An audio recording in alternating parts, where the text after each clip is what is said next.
It's the Orioles on Masson on a late summer muggy night at Camden Yards. It's the Orioles and Tampa Bay Rays. Tonight it's the opening game of a 3-game series. And hi everyone, Jim Hunter and Mike Bordick. And Mike, as the Orioles begin this very short but critical 3-game series against Tampa Bay, there is a major difference in the Orioles lineup. Manny Machado, for the first time this year, will not start at third base. That's because he is starting at shortstop. What do we read into this? Well, I'll tell you, I think it's pretty exciting, obviously, for Manny Machado. He's been itching to play shortstop, seems like the past few seasons, even though he is a Platinum Glove winner at third base and voted the best defensive third baseman, strongest arm in the American League as well. And I think that's going to translate over to the shortstop position. He just has to get comfortable there. I've heard Buck Showalter say, listen, the Orioles have been in the shift all summer long, so he's used to playing that shortstop position. But I think just saying that you're playing shortstop's a different kind of animal. He got tested the other night playing shortstop late in the ball game, made an error, but I don't expect him to be like that at all. I think he might have been a little nervous sliding over there at the end of that ball game.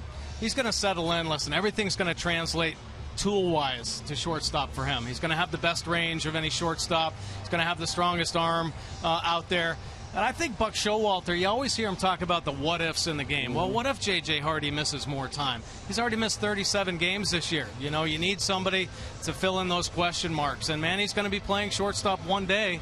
And this is just kind of a look in the future. What happens next year if something happens to J.J. Hardy? Of course, the perfect world, J.J. plays 162 at short, and Manny Machado 162 at third base. But right now it's kind of, let's see what happens. And it might be just a little shake-up, a little shock and awe for this team. They need something different on the field right now. Well, this team is at a crossroads as they have lost 10 of their last 11 games, and they have fallen back in the pack in the wild card race. There still is time to get back in it, but it has to begin now. And the rest of the way, the schedule is very challenging. Yeah, it sure is. I mean, obviously, this team has to take one game at a time. They can't look forward too much. Take a look at the schedule down the stretch.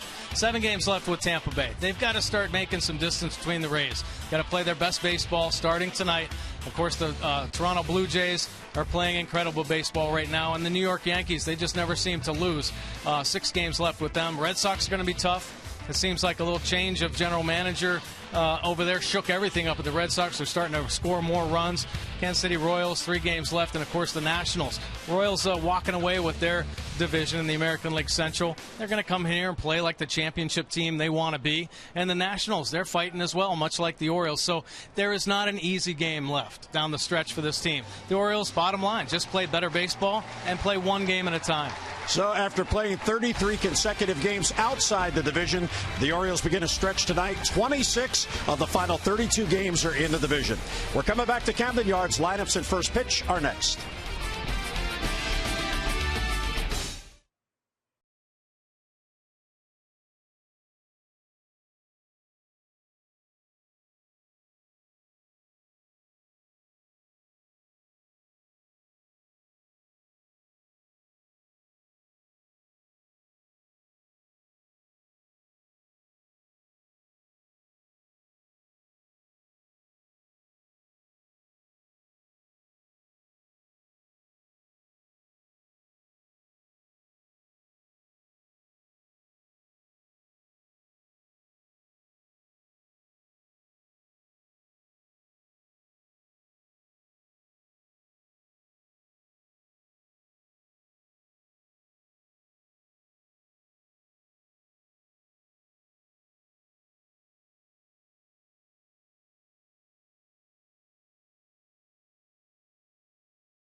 Lesson is brought to you by Southwest Airlines. Book your low fare now at southwest.com.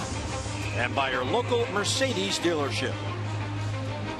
Well, late summer here in Baltimore. It is a lovely day. Our BGE home game time temperature is 86 degrees, just a slight breeze. The humidity on the rise at 45%. BGE Home is Baltimore's home team for heating, cooling, plumbing, and electrical. Why would you call anyone else? So the O's and Rays get together. This is a 3-game series at homestand for the Orioles. Geyer, Butler, and Longoria with Forsythe batting cleanup. Cabrera's at short, Beckett will DH. Loney at first, Kiermaier in center. Rivera will catch. Kiermaier is getting on a late season tear. 478, couple of home runs in his last 7 games. Yeah, let's take a look at Wei-Yin Chen's pitch arsenal this season. The fastball 65% of the time, and he has been as consistent as we have seen since he's been with the Orioles, locating both in and out with the heater. The breaking ball throws a hard slider and a slow curve. He's had pinpoint command here lately with the breaking balls as well. The straight change, 10% of the time for Wei-Yin Chen. 25 starts this year, only 8 wins, 3.17 earned run average though, and he has been outstanding with runners in scoring position. Just 160 batting average, leading the way in the major leagues. He is a fly ball pitcher, 59% of his outs in the air. He has given up 24 home runs, 20 to right-handed hitters, and 16 here at his home park of Camden Yards, but has pitched much better here at Camden Yards this season. 3-0.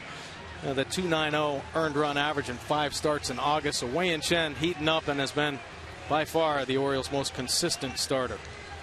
Well, they need a stopper, and hopefully Chen will provide that tonight, as the Orioles have lost 4 in a row in 10 of their last 11 games. And in the 10 losses, they have scored 3 runs or less in each of those 10 games. So first things first for Buck Showalter, his starter gives him a chance to win. And then the hope for the skipper is the bats come around and they score enough runs to win. Well, this team likes to hit here at Camden Yards, and that might be all it takes. Of course, we said that on the last homestand when they ended up running in some trouble the second half against the Minnesota Twins. But this team has played well all year long here. Check swing and a bouncer to third. There's Flaherty. And that's an excuse me quick out as Flaherty gets it to first. 1 pitch, 1 down. Take that for efficiency. Take a look at the Orioles defense. New look tonight. Parra in left field. Jones in center. Davis getting the start in right field. Machado at shortstop. Jonathan Scope playing second. Ryan Flaherty moving over to third base. And Matt Wieters will play first with Caleb Joseph behind the plate. Take a look at 3 new Oriole infielders here. Manny Machado first start at shortstop. Ryan Flaherty played some third base. Very good third baseman. But Matt Wieters sliding over to first base. Could this be a look of the potential future? I think we're going to see more opportunities for Wieters at first base. And I think definitely Manny Machado will get more playing time this month at short. Joey Butler now 1 out, nobody on, and he's quickly down in the count 0-2. Butler was just called back from AAA on Thursday. It's his 4th game. He's 3 out of 9, couple of RBIs since coming back. Desmond Jennings again to the disabled list.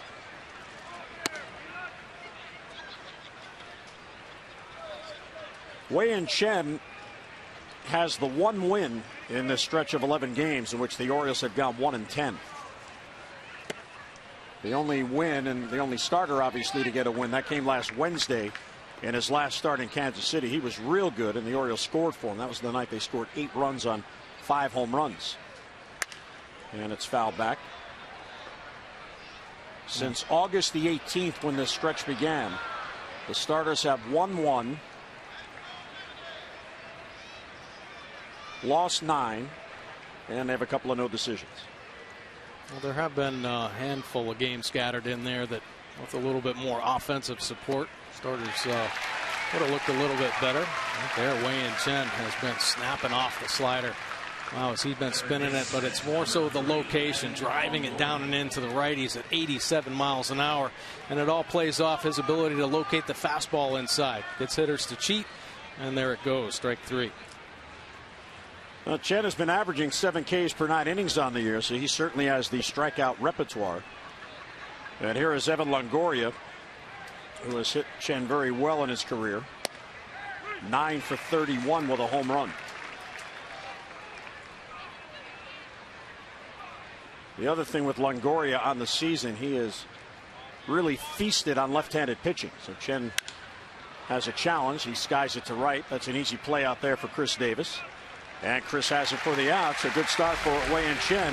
A very easy 3-up, 3-down first. We head to the bottom of the first. Here come the O's.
Bottom of the first. There's a youngster out with school either back in session or about to get back in session. Here's the Orioles starting lineup brought to you by Southwest. Book your low fare now at southwest.com. And there's Manny Machado in the leadoff spot. First career start at shortstop. Parra, Jones, and Davis with Wieters at first base tonight.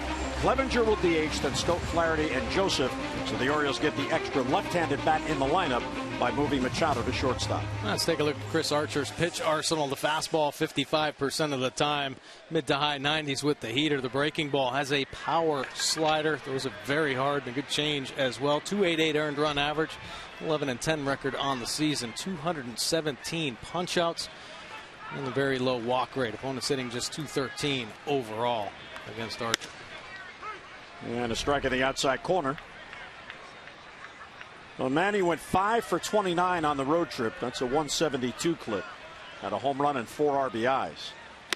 And that's been the dilemma for the Orioles. The run producers on this team have not been producing runs. Yeah. Now, there have been some problems. Obviously, inconsistencies with every aspect, I think, of the Orioles game. But offensively, I think they were hoping for more consistency because you don't see this lineup 1 through 9 struggling, and it seems like when they go bad, everybody goes bad in the lineup. When a couple guys heat up, everybody starts to pick up. So it's more importantly the guys in the middle. I think when they're going right, everybody follows suit, and when they're not, everybody tries to pick up the slack and really takes them out of their game plan. And here they're facing one of the best young pitchers in the major leagues tonight, and it's upstairs 1-2. For Chris Archer, this is the 205th consecutive game that Tampa Bay has sent a starter to the mound under 30 years old. 205 in a row. That is the longest streak in the major leagues, and that's because of their mindset in that organization of drafting and or trading for young pitchers, developing them, and the good ones they keep, and the others maybe on the fringe they look to trade. They'll continue to find the good ones. And he fouls it off. Quality at bat here. That's down the line, but back out of play. Yeah, they kind of decimated with injuries early on, so they called on a couple of their younger players to step up. Carnes is having a very solid year. Odorizzi another good year. Ramirez, Colome, a rookie pitcher as well. That's spot started and been out in the bullpen. Manny to center field. Kiermaier's back on it. That ball carries at the wall. He leaps, and he got it. What a play by Kiermaier. He robs Machado of a leadoff home run. What a play by Kevin Kiermaier. And folks, that's how it's going for the O's. Man, it is not easy. Kiermaier making an unbelievable play. out in center field, taking one away from Manny Machado. Manny covered this ball, a little off balance, but still plenty to get it out of the ballpark. But Kiermaier takes it away. Archer in disbelief. He could not believe that play by Kiermaier. I don't even think Kiermaier could believe that play. Pretty impressive stuff there.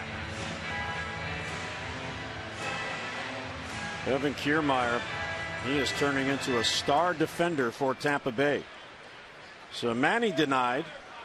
The Orioles denied a run. And here is Gerardo Parra against Chris Archer. And a strike. Well, Archer's had some problems here recently. The month of August has not treated him very well. 4.32 earned run average, so he's stumbled a little bit. Bunt third base side, challenging Longoria, the throw, and he got him. A good idea by Parra, but he hit it too hard. So back-to-back fine defensive plays and 2 men down. Really, this is what the Rays are all about. Good pitching and good defense. Longoria once again in the hunt for that Gold Glove. If Manny doesn't take it, then this is why. Nice barehanded play. One-time action. Get it in the bare hand, one step, and gone. Right on the money to get Parra. Adam Jones now with 2 men out. Adam showed signs in the Texas series of beginning to break out of it, as he had a hit in each of those games. So 3 for 12, a 3-game hitting streak. Take a look at the Rays defense. Well, we've seen some pretty impressive plays already. Butler, Kiermaier, and Geyer in the outfield. Cabrera, Forsythe up the middle. Longoria and Loney on the corners, and Rivera doing the catching. 1-1 on Adam. Chris Archer is trying to get the Rays record for the most strikeouts in the month of August. He comes into this game 6 shy of that. The record was set by Scott Kazmir in 2007 with 50 Ks in the month. He's at 44, and Jones bounces it to third. High throw, and Jones will reach. So Longoria just throws it away, and the Orioles get a 2-out base runner. That is error number 8 on Longoria.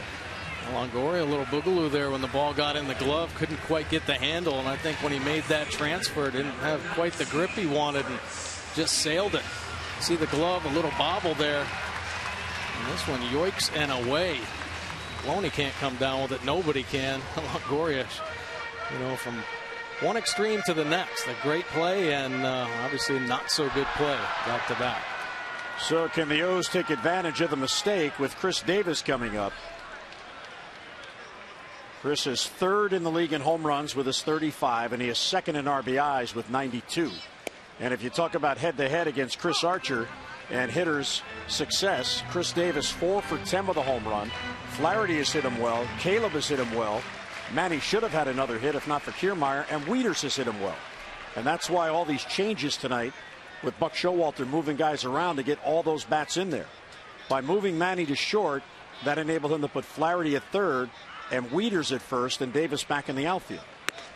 The only available left-handed bat who's not in the lineup tonight is the switch hitter Jimmy Paredes. All right, well, Buck is a magician at matchups, and I think he realizes a couple things coming into this game, how important it is, first of all, and the fact that Archer's been one of the better pitchers in the major leagues this season.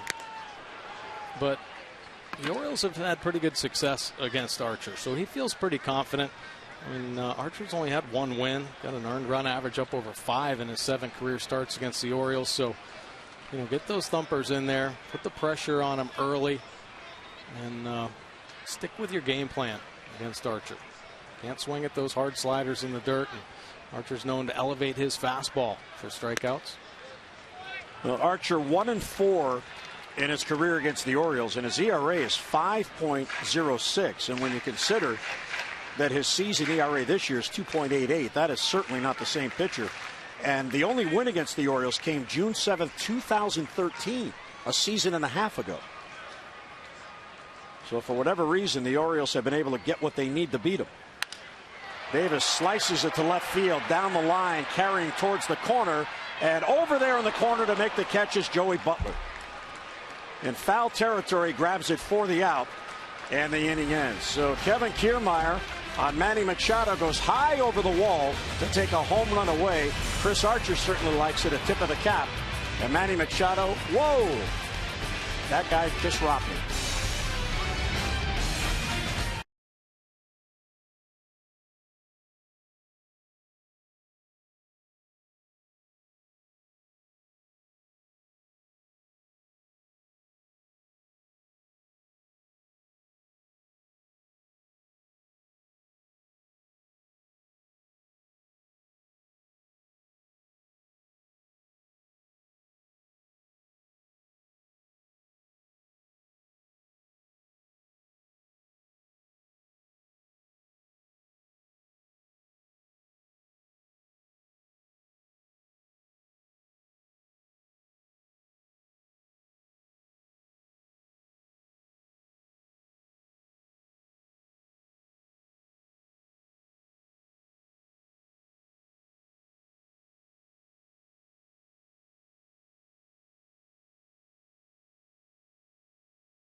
Chen has been red hot this month. 3-0 record with a 2.90 earned run average.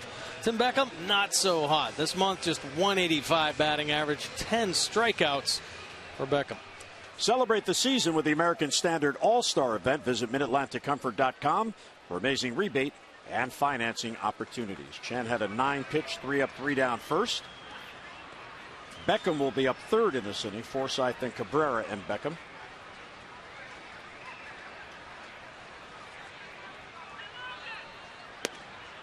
And there's a pitch for a strike in the outside corner. Now Forsythe, 6 for his last 25, but he has hit well against Chen. 7 hits and 3 are home runs. 7 for 22 head-to-head against Chen. Now Forsythe has had himself a very solid year. Looking for Longoria's help offensively, but Forsythe has really been the mainstay. 15 home runs. Second base. Well, as a right-handed batter, and Tampa Bay at times has platoon hitters, this is for Forsythe the 26th plate appearance in his career against Chen. He has faced Chen more than any other pitcher. It's all the division games and left-handed pitchers, so the right-handed bat is certainly going to be in there.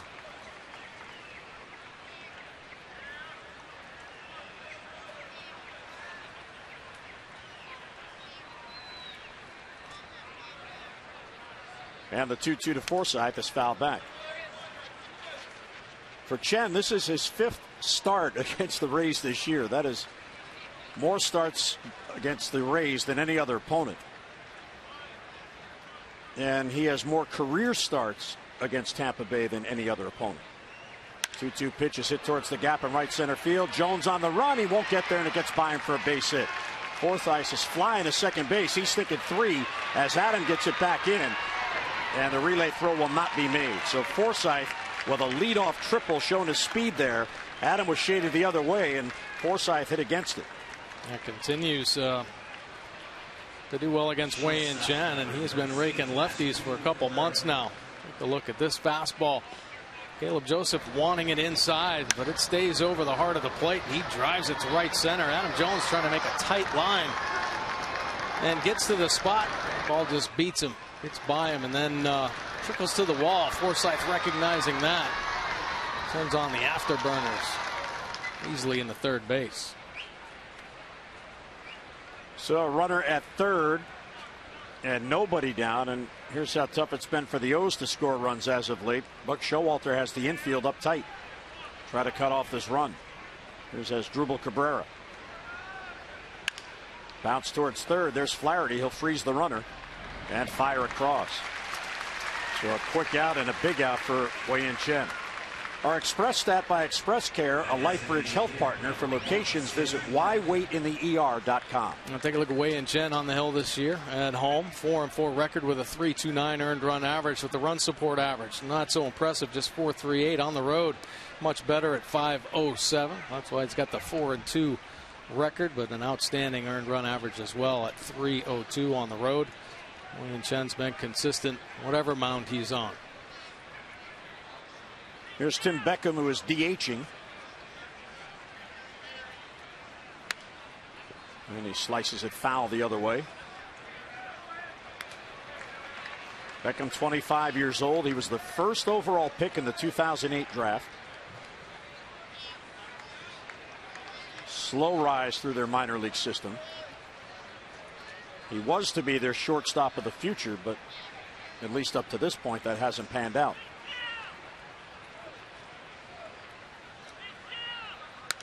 And a foul back quickly, 0-2.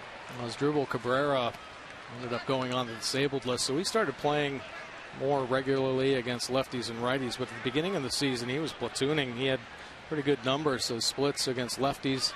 He was hitting well. He does have 4 home runs against left-handed pitchers and hitting near 260, so much more comfortable against the lefties. Righties gets exposed a little bit. It's 197 batting average. Beckham is 2 for 10 against Wei-Yin Chen. And the 0-2 check swing, and he fouled it off. Did not mean to swing, and the ball hit the bat. Well, Chen is 8th in the American League in ERA at 3.17. And he does a pretty good job. To me, one of the more important numbers for a starter is how many men get on base. He's at about 11 per 9 innings. That's pretty good. Really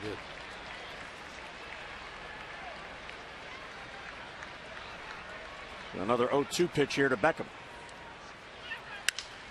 Loop towards center field. Jones on the run. He runs it down, tagging his Forsythe. Here comes the throw. He is safe at the plate as Caleb can't play the hop. If Caleb gloved it, he might have had him, but Forsythe with his speed forces the issue. So it's a sac fly and an RBI, and the Rays grab a 1-0 lead. It ended up being a tough short hop for Caleb Joseph. Good play there by Adam Jones. Look at the ground he's got to cover. This is a broken bat, so it's dying out there. Got a good jump on it. Puts his feet underneath him to make that strong throw, but tough one for Caleb to pick. And just can't quite come up with it. Forsythe's feet look like they might have gotten in there anyway. See how Caleb slides over to block the plate, though. Once you control that baseball, you can get in there and block it up. So tough on the short hop. Adam certainly had enough on that. So 1-0 Tampa. Here's Loney.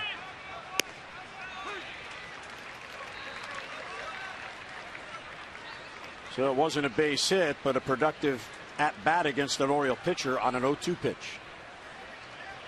Tough luck once again. A broken bat to get deep enough. Loney to scope. And the Rays go down here in the second, but the leadoff triple does hurt Chen as Forsythe scores. We'll head to the bottom of the second. Birds come up, down by a run.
getting into a slider, but Kevin Kiermaier playing Superman out in center field, taking one away. Archer loving that.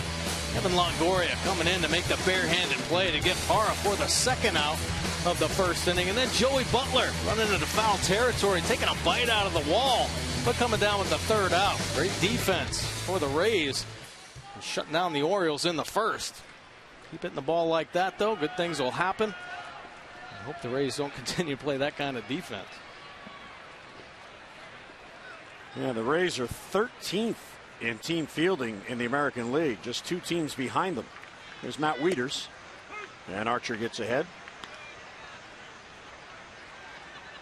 Matt 3 out of 20 on the road trip without an RBI. That's a 150 clip. And a roll of foul, so it's quickly 0-2.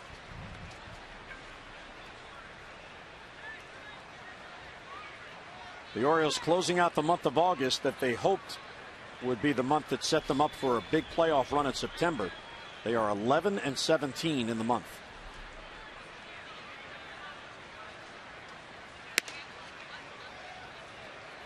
And they actually played some of their best baseball this month. Also some of their worst baseball. And I think this month kind of sums up the whole season. But obviously still time. It's still a positive group. And you just never know what's going to happen in the month of September. Over 30 games remaining. Yeah, you could do a lot in 32 games if you get on a roll. If that's been what has eluded the Orioles on the years. Wieters goes down on strikes. So there's the first K for Chris Archer, who came in 3rd in the league in strikeouts, 1 away. Yeah, not a great pitch, the slider, wanting it down in the zone. He loses it up in the top. Wieters sees it well enough, but just can't get the bat head on it. Just have to be chasing out of the zone there.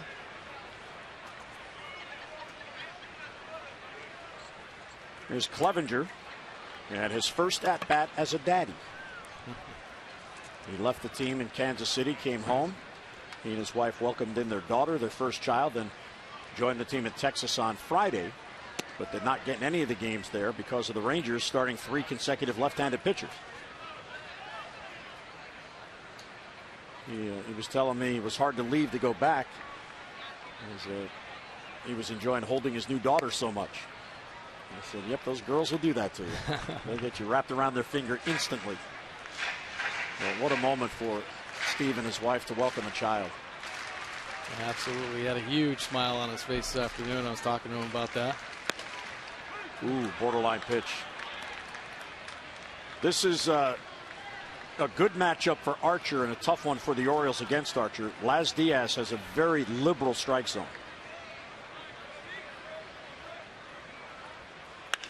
And a bouncer to second base right there is Forsythe. Clevenger's out and 2 away. Our Maryland Lottery contestant of the game, Brenda Reasoner of Falston, has won $500 for being selected and will win $500 more for every Orioles home run hit tonight. Play Baseball Bucks scratch-offs and win up to $50,000 or enter your non-winning tickets for a chance to be the contestant of the game. Visit mdlottery.com/baseball. I've heard of that town. Now 2 down. Here's Scope.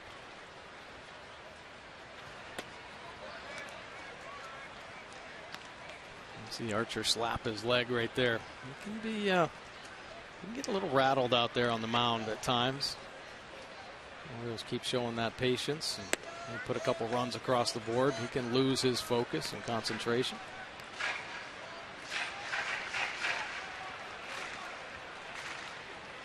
Archer came in, now has 218 strikeouts.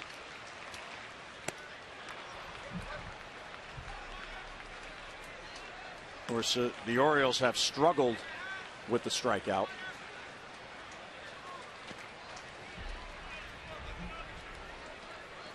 Yesterday they struck out 11 times, the 37th game this year with 10 Ks or more. Scope gets into it to right center field, and that ball is off the wall and in play. And Scope is going to head to second base with a double. That came very close to getting out of here. It must have hit right on the padding of the facade. If it goes on that roof, it's a home run. So Scope gets a 2-out double. A great piece of hitting here from Jonathan Scope, hammering the ball up in the zone the other way, and that is a foot from going out of the ballpark and tying this game up. And some real good swings here by the Orioles offense. Scope picking up his 11th double of the season. So Archer not really fooling everybody. Orioles putting some A swings on and the heat on Archer. So here's Ryan Flaherty, who's getting a start because of his career numbers against Archer, 5 for 14. And it's low. What's interesting about Buck is he talked about his lineup prior to the game. When you look at Archer's splits, there's really not much of a difference. Nobody really hits it. Righties are hitting 208 and lefties are hitting 218. So that 10 points, I guess, that was an influence on the skipper to get those extra lefties in there. All right. Well, I think Buck feels he's got the advantage against Archer anyway. Sometimes pitchers just don't feel good against another team, and I think the Orioles have that feeling with Archer. You know, they feel confident against him, and Archer, I think, is a little suspect and not as confident when going against the Orioles. 1-1 the count on Flaherty with a runner at second. And a good take. Now Chris Archer certainly has the strikeout pitch, 218, so he's 1 back of Kluber and 11 back of Chris Sale. Yeah, big arm. Actually, this Rays organization known for their strikeout pitchers. Of course, David Price coming through there. Scott Kazmir, mentioned his name a little earlier. Some big arms, and Archer certainly in that group. Archer's in his 4th season, just 26. He is out of Clayton, North Carolina.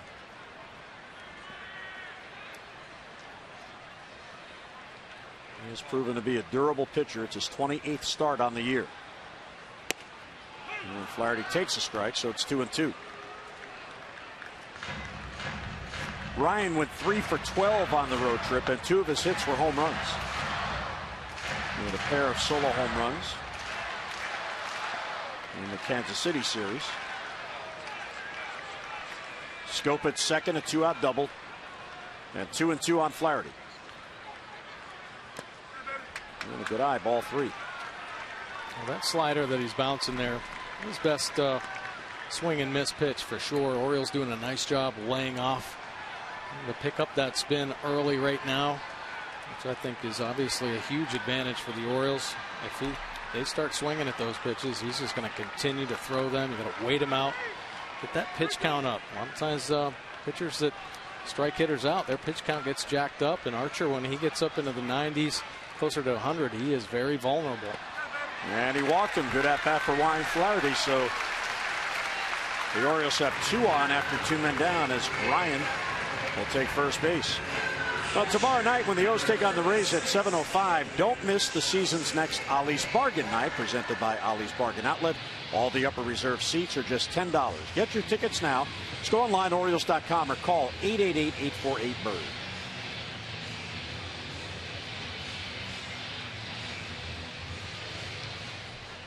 Here is Caleb Joseph. Caleb at 246 now, 11 homers and 46 RBIs. Caleb had 4 hits on the trip and a couple of RBIs, but let's go back to the series at the Trop in May. Here's Caleb against Chris Archer. Now backleg and Archer, one of his 11 on the season. Caleb Joseph putting up some big offensive numbers this year. That was one of the Orioles' home games in Tampa. Outside, ball 2. So some patient at-bats here by Ryan Flaherty and now Caleb Joseph. His run production has picked up a bit. 4 home runs, 15 RBIs, and that's pretty good because he plays every other day usually.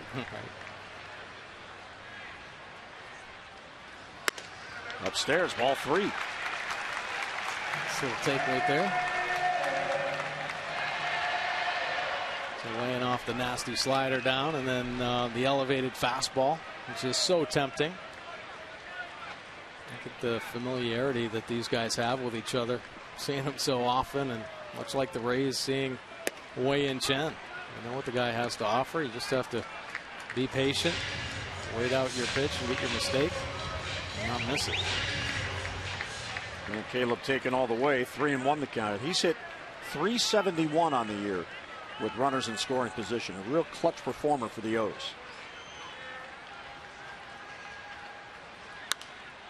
A little late on that swing, and he fouls it back. Well, you see Archer and Rivera trying to stay away from Caleb Joseph. He has got a danger zone up and in.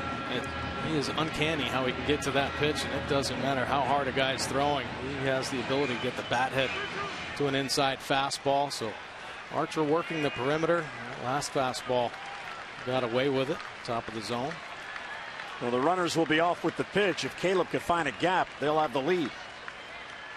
And the 3-2 is hit towards center field and deep. Kiermaier over, and he will make the catch. So even though he was shading the other way, gets back on it, and the Orioles strand two. We'll head to the third, 1-0 Rays.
Aberdeen Ironbirds are making a late charge at a playoff chase. Mike, just a half game back with 8 games to play. Yeah, pretty impressive players there. Mountcastle, you see at the bottom. Ryan Mountcastle, first round pick, 36th overall. Of course, DJ Stewart there for Aberdeen as well.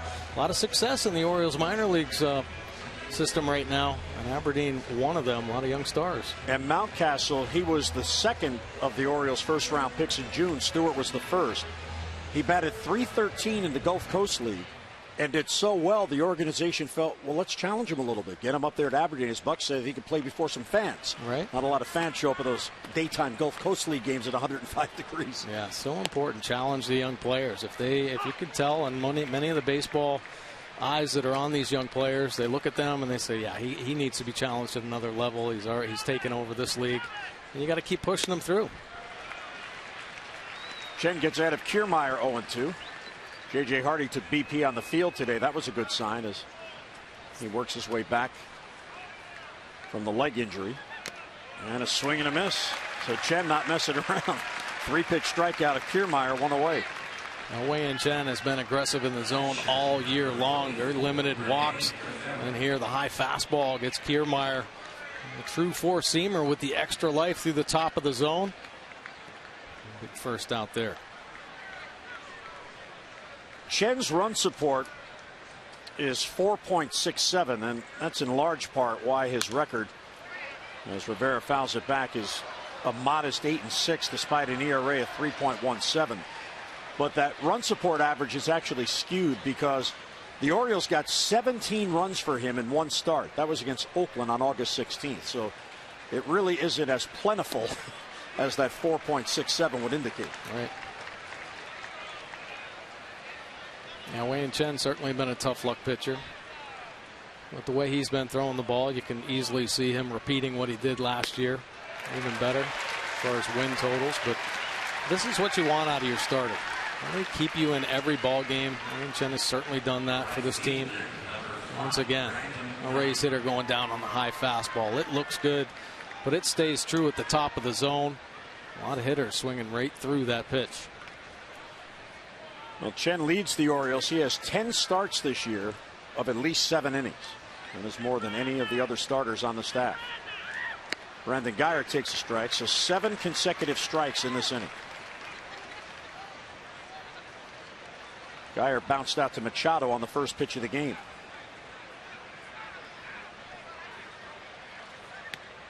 And a little bit low. Let's take a look at the Rays versus left-handed starters since May 30th. 18-6 record this season.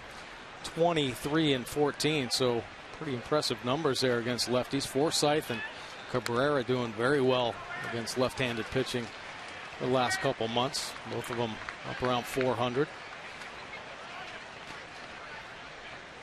There's a look at Cabrera. There's Double Cabrera.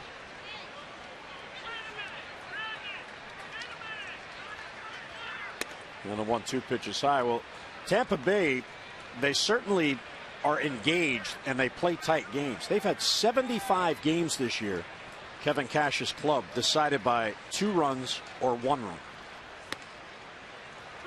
And the main reason for that is that their pitching keeps them in games, but their hitting allows the other team to stay in the game because they just don't hit. That's right. They are 12th in the league in team batting, and they are last in runs scored. Yeah, they certainly a power outage. They were counting on Longoria to pick it up a little bit. Even Beckham give some offensive consistency there. Pop up wide of first. Wieters is over. His first chance of the night. And he's got it for the out. So Chen has a 3-up, 3-down inning, his second of the night. Mid-third at Camden Yards. O's come to bat, down by a run.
Sports.com. Twins continue to defy lower expectations. The Twins have won 8 of their last 10. They're within a game and a half in the race for the second wild card. How about the turnover in Toronto, also from FoxSports.com? The Blue Jays have named Mark Shapiro their new president. He comes over from the Indians. Shapiro likely will want to create more structure, more systematic decision-making under Beeston, who he's replacing.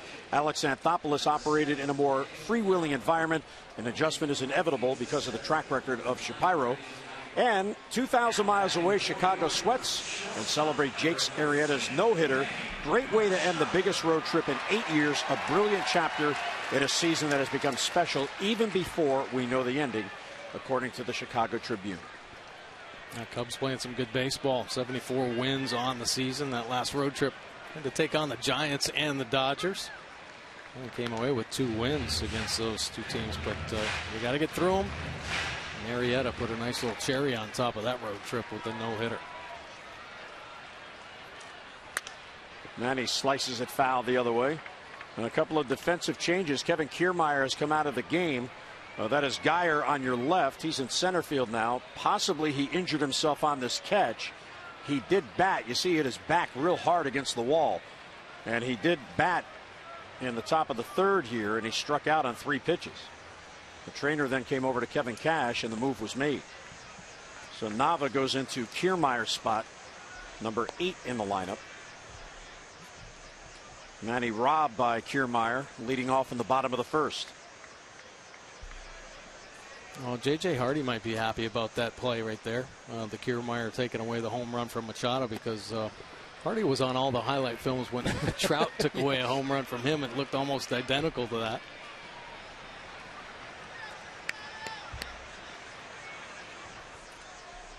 So Manny from 0-2 to 2-2.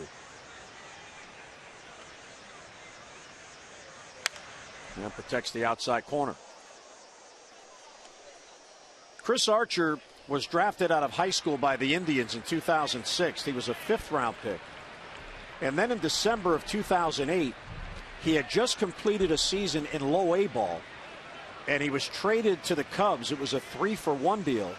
And the Indians got Mark DeRosa, who is now retired and working for MLB Network. And then the Cubs turned around and traded him to Tampa Bay January of 2011. In 2010, he pitched at high A ball and then finished at Double A and was traded to Tampa. That was a 5-for-3 trade. Matt Garza was the key player going to the Cubs. Line drive, base hit left center field. Manny Machado gets on, leading off in the third. A big turner he holds. That was a real good at bat after falling behind 0-2. Well, Manny Machado's swing has been on time all year long. His lower half has been sensational. Squares this one up. A bullet right past the shortstop after a bullet that Kiermaier took away in his first at bat. So Manny has had 2 7-pitch at bats. He was robbed of a home run, now a hard single. And here is Gerardo Parra, who tried to bunt his first at bat, hit it too hard to Longoria, who made a nice barehanded pickup to get him at first base.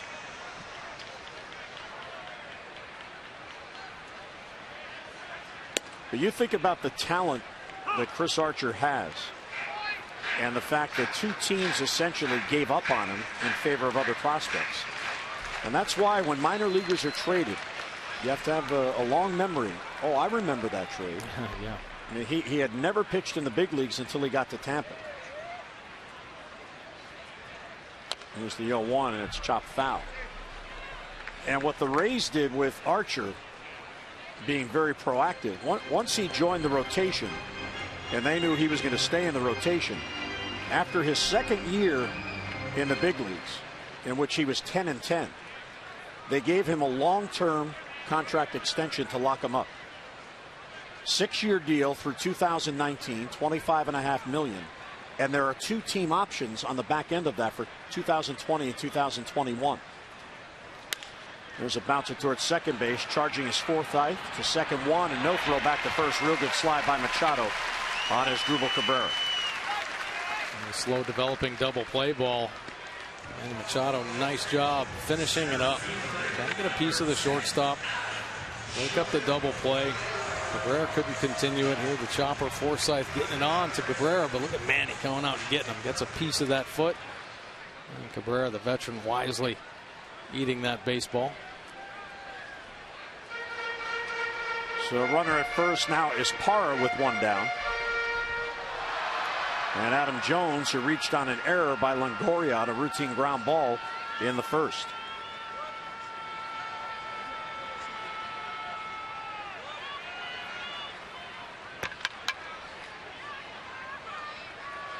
The Orioles have had a base runner in each of the first 3 innings, but have not yet scored. But you know, you look at the financial dilemma in Tampa Bay. They don't draw well. And it's a smaller market, so their payroll is low. So for the Rays to recognize the talent of Archer and be proactive and lock him up, that was a really good move. I mean, he was only 10-10 after 2 years, but they recognized his ability and thought this is more of a gamble on his side than our side. We should lock him up. And he took the guaranteed money. I mean, $25.5 million is nice for a guy who only had 2 years in. So essentially they bought out the arbitration years and into the early free agency. Yeah, well, the Rays have kind of worked that magic for a number of years now. They did that with Longoria as well when he was a young player, locked him up to a multi-year deal. Kind of the foresight and seeing hey, this guy's going to be a superstar in a couple of years. He could be just out of our budget. So lock him up, a sensible deal. Get a young player that certainly jump on those kind of long-term contracts. Look at this fastball riding up and in on Adam Jones. Yeah, the Longoria deal was interesting because that was a 15-year extension. That's pretty nice if you can get it. Oh, a good cut. He missed it on 3-0.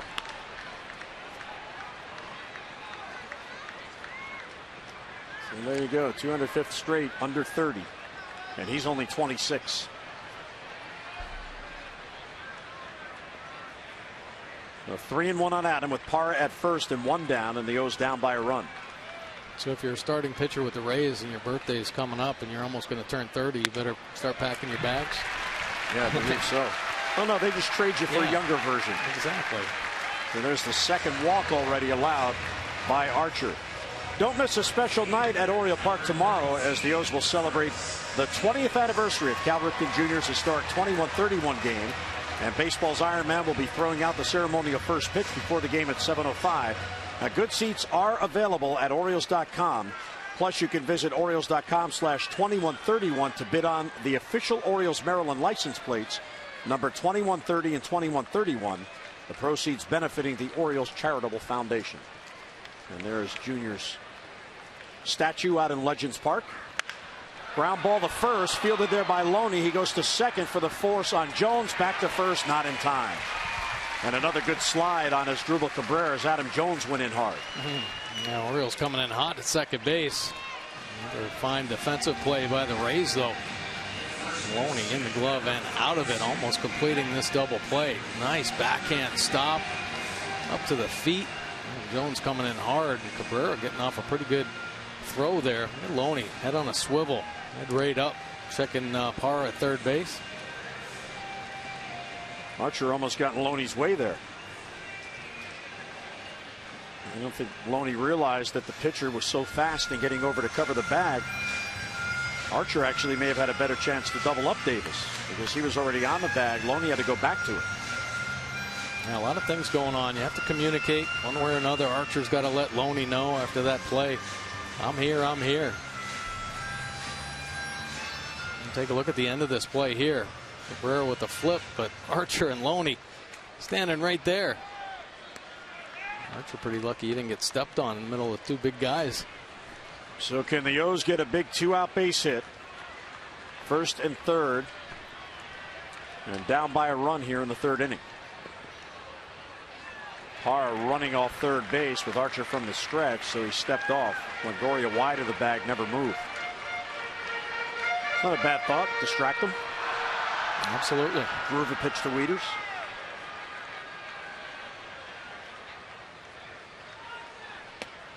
And a good take. The Orioles are doing what you need to do against Archer. They are taking deep at-bats, deep counts. And he is already now at 60 pitches, and we're only in the third. Well, that's the game plan. And the Orioles have to stick to their game plan from here on out. Don't get caught up in trying to hit those 3-run home runs. You got to work starting pitchers. They all have their breaking point. And at some point, Archer will start to run out of gas and make mistakes in the zone, and the Orioles have to be prepared for that. Right now, they're putting a lot of pressure on him. There has not been an easy inning on Archer, even in that first inning. Only 4 batters were faced. A couple of those plays were highlight film plays that were covered baseballs, so he's not cruising through this lineup. Another good take, so 2-1. Well, Archer lost last Wednesday against Minnesota, and that was a really strange game. He struck out 12 in 6 innings, but he allowed 4 runs and a home run. So when the Twins did make contact, they did damage. Yeah, and that was at the end of his start when they got to him. And a strike on the corner. So Wieters took that pitch. That's okay if he didn't like it. So now 2-2. He'll need to be aggressive. Matt has gone 47 at-bats without an RBI. Good time to end that streak right here. 2-2 with 2 down and 2 on. And a swing and a foul tip got a piece of Rivera. So Wieters stays alive. Well, he got away with one there. The slider right in the middle of the plate. Matt's eyes got big there. Nice healthy 2-strike cut. Just gets a piece, and Rivera taking the brunt of that off the forearm and then the chin.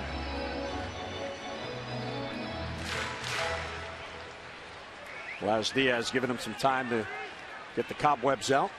Remember where he is. Oh, yeah. Parr is at third, Davis is at first, and 2 down, and 2-2 on Wieters.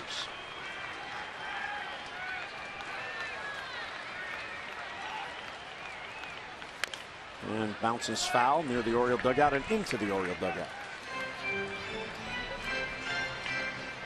Well, Archer not as not showing the great command right now. Missing a couple of his spots. Missed with the slider, missed with the fastball there. Rivera wanted it away. Came back onto the plate. So another 7-pitch at bat as Wieters awaits.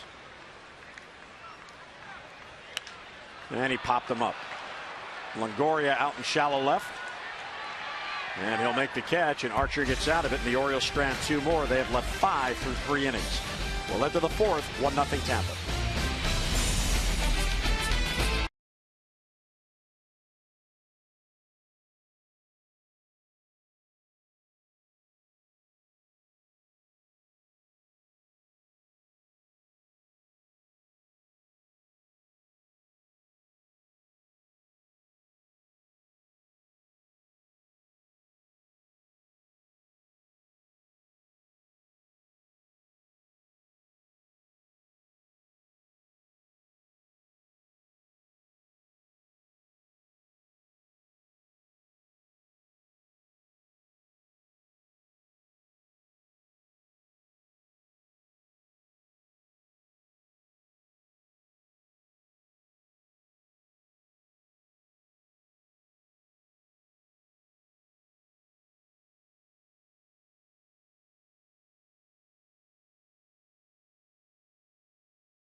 Baseball on Matson is brought to you by Southwest Airlines. Book your low fare now at southwest.com. And by Maryland Football. Season tickets and mini packs are on sale now and start at just $80. Visit umterps.com or call 1-800-I'm-a-Terp and fear the Terp.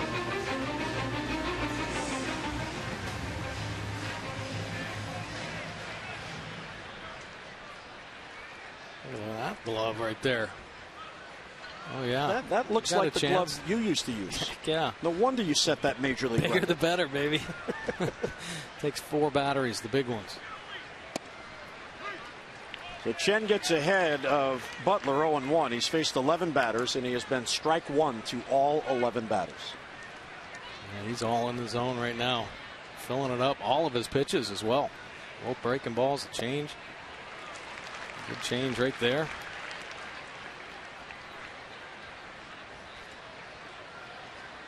So quickly 0-2. Chen has struck out 3 so far. Including Butler in the first inning. Changeup misses low.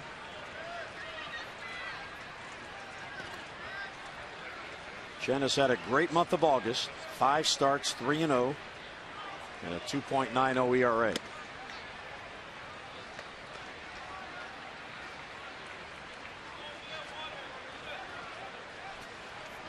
The Orioles are trying to beat the Rays here in the opener, not only to snap their own 4-game losing streak. As Butler hits it right back to Chen. Loves it nicely and gets his man 1 away. But win by the O's, and they tie the Rays in the standings. So you got to begin to leapfrog teams. Yeah, there you go. One step at a time. Taking it away in Chen here. Beautiful play, very relaxed, sees the ball, no flinching. I mean, this guy is a great defender, always helps himself. Only 2 errors since he's been with the Orioles, only 1 this season. Didn't even make an error last year. Evan Longoria, first ball swinging. Nice play by Flaherty. Gets up and throws him out. That was a tough short hop, and it got to him so quickly. And Flaherty, with those long legs, able to stretch out and get it. Well, Wayne Chen has a great tempo going right now, and the infielders are ready. He's throwing, pounding the strike zone. They're on their toes. Beautiful play right there by Ryan Flaherty. Super utility man. Sliding all over the place for Buck Showalter this year. And Buck has all the confidence in the world with him at any position he puts him in. And of course, with all the drama of the lineup change, with Manny going to shortstop for the first time in his big league career as a starter, he has not yet had 1 ball hit to him. Strike 1. You know, I really don't think Manny's going to have a problem fielding ground balls, making the plays that shortstops make. He'll probably do things that never seen a shortstop do before. I mean, he just has that type of athletic ability. I think for Manny, he just has to get used to the situations that come into up in a ball game, to where he can instinctively move. Got the best in the business with him, J.J. Hardy, who's helped him tremendously at third base. And now it's just about getting yourself in the right position defensively and not being caught off guard if there's a ball hitting the gap, where you're supposed to line up, what the game situation is. J.J. Hardy never hurts his team that way. And Manny's got to learn those type of things. I asked Bobby Dickerson before the game, what will the biggest adjustment have to be? And he said, what are you talking about? We shift so much. He's had so many reps at shortstop. There's no adjustment. He's already done it. He just hasn't been there as the shortstop. All right. And, well, Manny's responsibilities, though, I mean, like I said, fielding a ground ball from shortstop is going to be no problem for Manny Machado. But when they're in that shifted alignment and Manny's on the left side of the infield, his coverages are different. The lineups are different as far as cutoff man, relay type situations. So shortstop's going to be a different beast for him. And for him to be able to react instinctively, and it will come right back to him. I mean, he played shortstop all through the minor leagues. But those are the things that Bobby Dickerson's going to have to pay attention to, and even J.J. Hardy, if Manny's playing out there. Give him a little note here and there. Yeah, Manny had 203 games at shortstop in the minors, and the 2 token games at third base for Bowie before he was promoted here to Baltimore. And then when he came here to the Orioles, he took over third base. Coming into this game tonight, the ball's fouled back by Cabrera. He had made 419 starts at third base, and he had just that 1 inning you talked about in the extra inning game against Minnesota at shortstop because Buck ran out of players. Right. J.J. Hardy was unable to run, and they pinch ran for him, and Manny was the only option to go to shortstop. Forsythe at first with 2 down. Oh, that ball's crushed. Deep left field, and that ball's going to go. Up in the zone, and Cabrera hits it out, and it's 3-0 Tampa Bay. So after 2 outs and nobody on, a single and a home run by Cabrera. For Cabrera, his first hit in his career against Chen. Well, there are times when hitters can just start picking a corner of the plate, as Wei Chen loves the fastball. And as the middle of the game approaches, he has to make adjustments and make sure he gets that fastball in there. This one stayed on the plate. It was elevated. Cabrera is cheating in there. He's looking for a fastball in anyway, and he catches it out in front. That's a big ball. 2-run shot. His 10th home run, and it's 3-0 Tampa. So the Orioles have been mounting threats against Archer, but can't get the big hit. And now the Rays have had 2 big hits, the triple that got the second inning going, and now a 2-out, 2-run home run by Asdrubal Cabrera.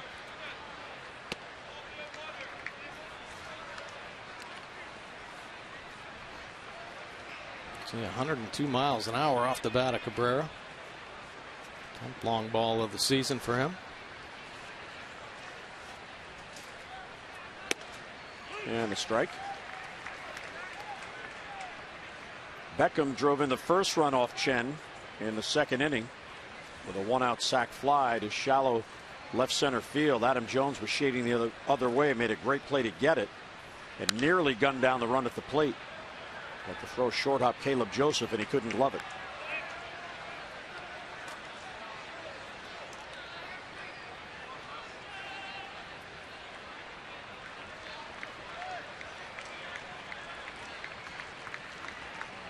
So 2-2 on Beckham with the bases empty now. Hard hit ball. Flaherty has to go off his glove, and that's going to roll in the foul ground. And the inning continues on a smash that Flaherty couldn't handle. Sometimes down in that hot corner, there's going to be a little bend, especially coming off the bat of a righty. The ball's going to hook a little bit. That ball got in deep on Ryan Flaherty, catching him right off the heel of the glove. Most times you'll see this Orioles infield try to get everything out in front. Anytime you let a ball get too deep into your body, you're not going to be able to see it as well. Because that ball had a little bit of English down at the bottom of the ankles there on Ryan Flaherty, kicked away.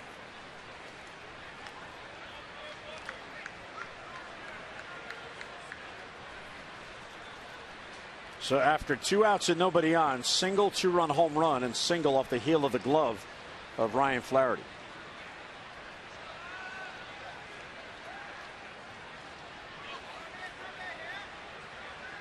Loney takes too tight. And of course, for the Orioles here, who have had trouble scoring runs, falling behind 3-0 early is a tough task. 4 straight losses. They've scored 3, 1, 3, and no runs. They did score 8 Wednesday at Kansas City. There's another base hit. This one to center field. Thinking about third is Beckham, and Adam Jones fires in. So 4 straight hits after the second out.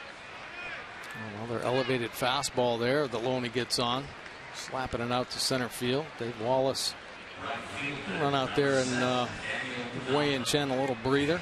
He's starting to get a little out of control here after the 2-run shot by Cabrera. Beckham, now Loney with singles, so stop the bleeding now.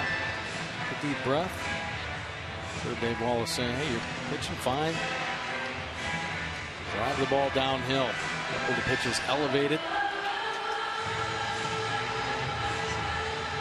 Well, the O's in their last 13 games have scored 3 runs or less in 11 of those.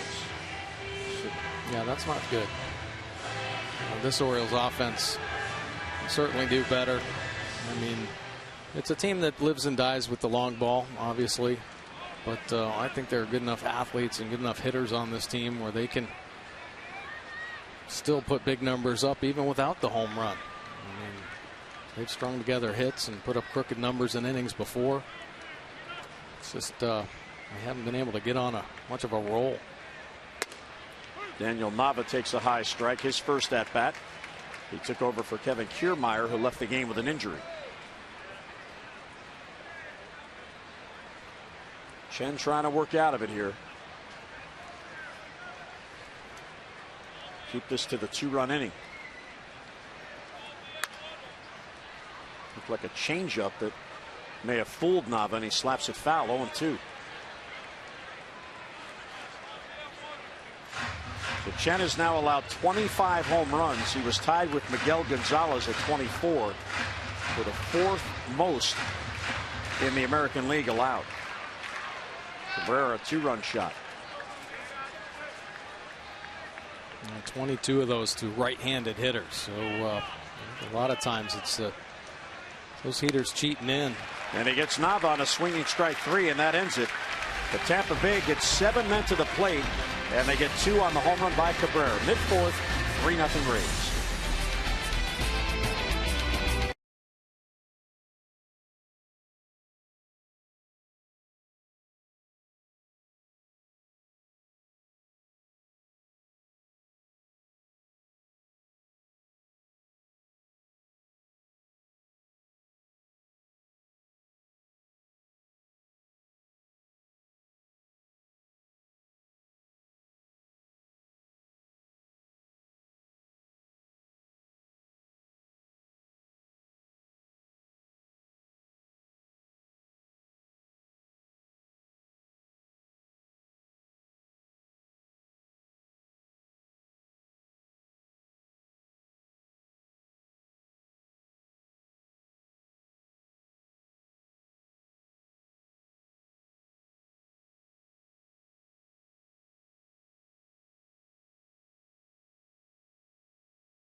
Frank Robinson, who turns 80 years old today. Of course, the Orioles Hall of Famer, was big in turning the franchise around when he came here in 1966.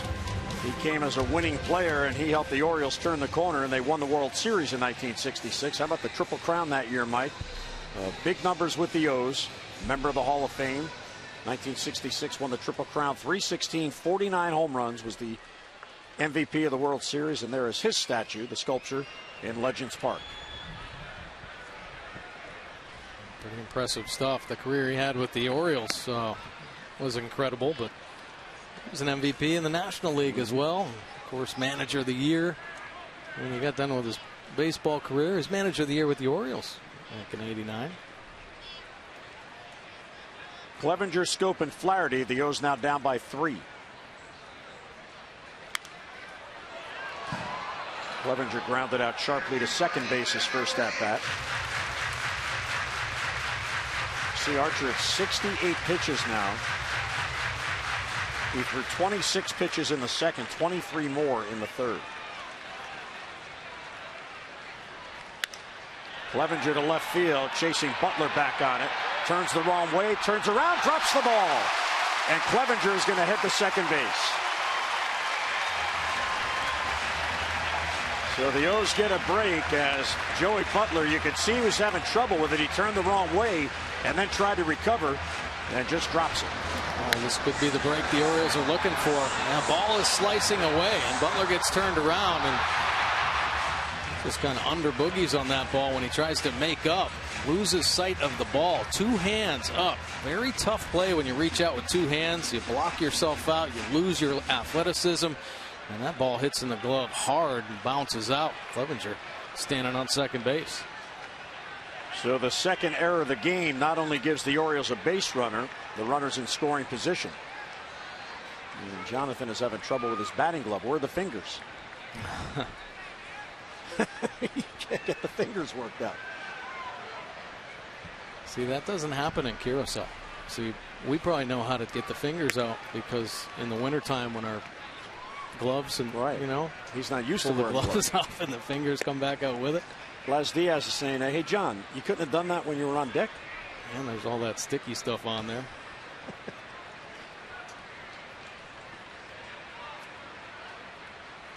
Because there are times where the hitters will simply say, you know what, I'm going to go up there with my bare hands. Right. So he has found his fingers.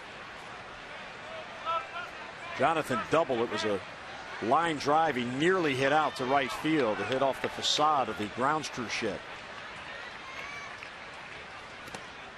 And a good take. And Jonathan Scope has become a very dangerous hitter. Last season, 16 home runs, but struggled right at the Mendoza line as far as average. This year, much better numbers all around offensively.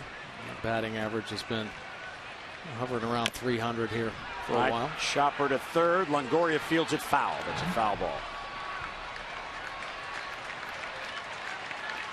Well, Scope has been over 300 on the year a couple of times. Unfortunately for John, once he gets up and above 300, he cools off a little bit.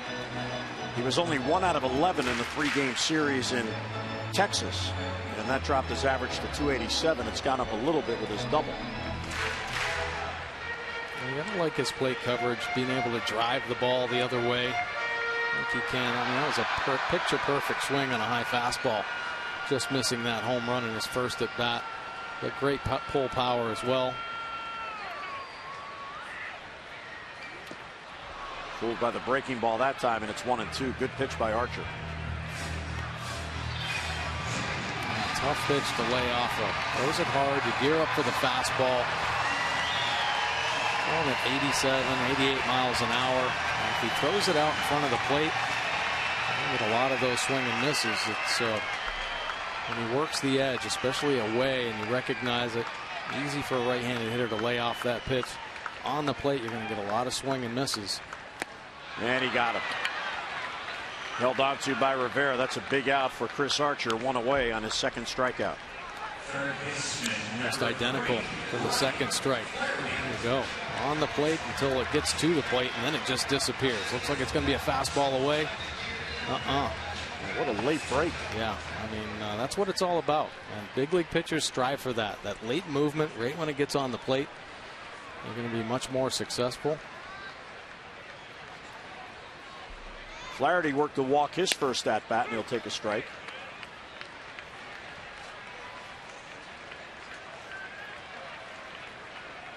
The way they're defensing Flaherty, he has a lot of room on the left side and in the left center gap as well.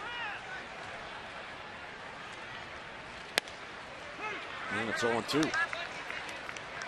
But it shows you the confidence that Archer has in his pitching ability to hit his spots. Even though the defense is playing Flaherty to pull, both those pitches were on the outer half of the plate, as he expects, well, if he makes contact, I may get him to roll over. Yeah, the breaking ball especially. Strike three. He looks at 3 consecutive pitches and is called out. Well, the hard slider here, 89 miles an hour. That's in the back door. Ryan Flaherty doesn't think so. So that's Buckner no.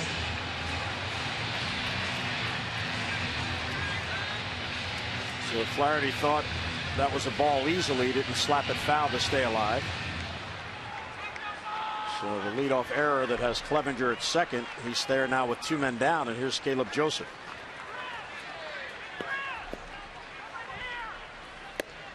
Ball 1. Caleb lined out to center field to end the second. Stranding runners, 2 men on at first and third. Orioles have left 5 men through their first 4 innings. 4 for 5 with runners in scoring position already in this game.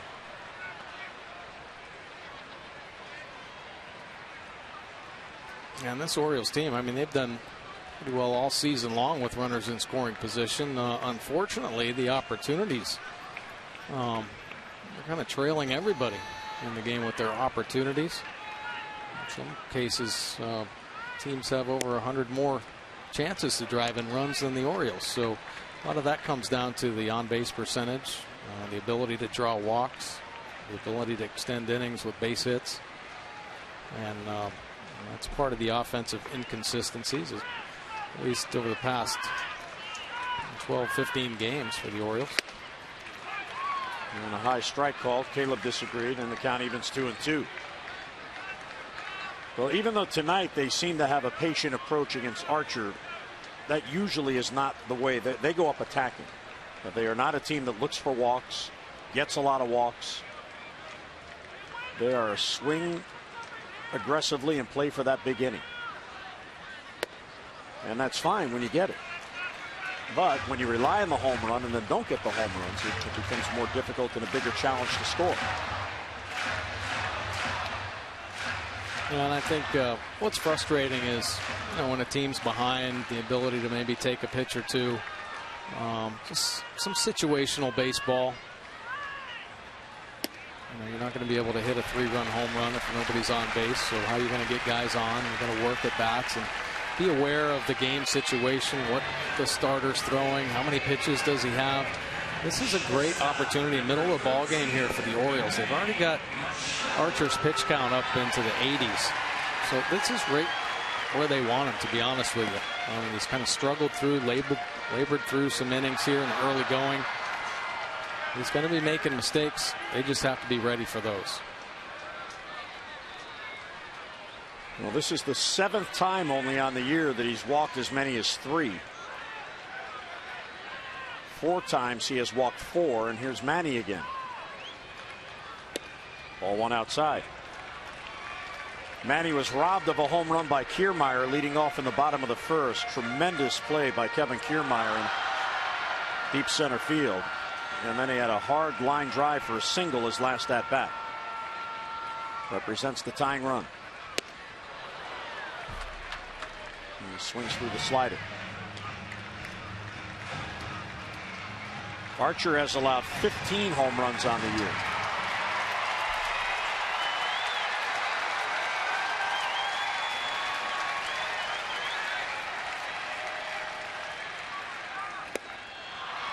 One and two.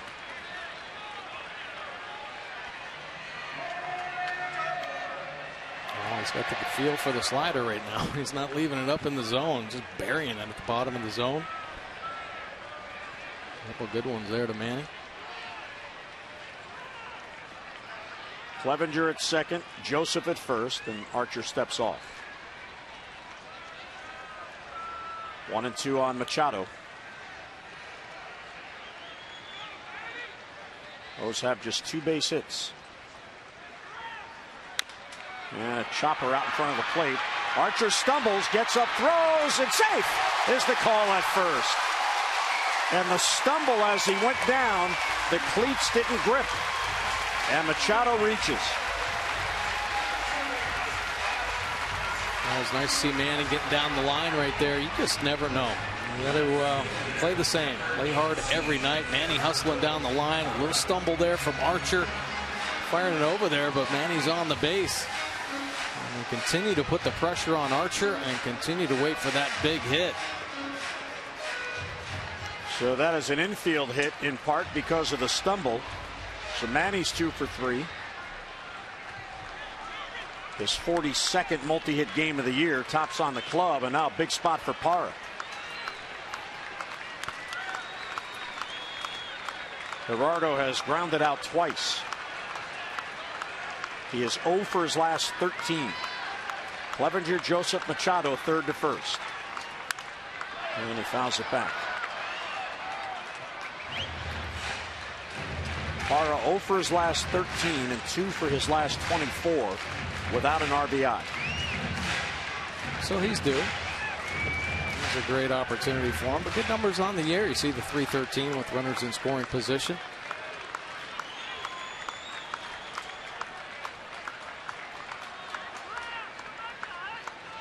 And the 0-1 is outside, 1-1.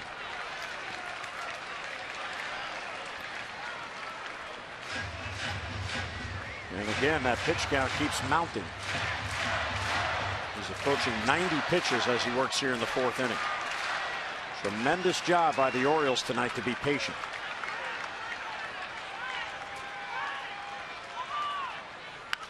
Now back 1-2. So now Archer's in command, a strikeout pitcher ahead in the count 1-2. Yeah, you just have to battle. You're up in this type of situation, whatever you can to put the ball in play. You don't want to expand the zone, but Archer's got some tough stuff.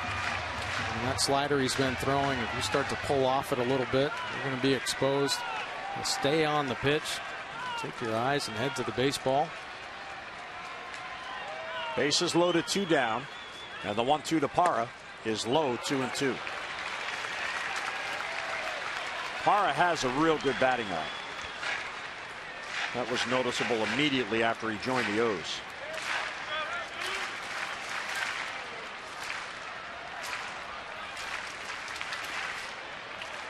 So 2-2 with 2 down and the base is full. And a foul tip. And you got a piece to stay alive. Yeah, there you go. That's what you got to do. Got his load. He saw a pitch that he thought he could hit, but as he committed to the swing, there was another nasty breaking ball. But he stayed on it that split second longer to get a piece and keep his at bat alive. Trying to wait out a good mistake.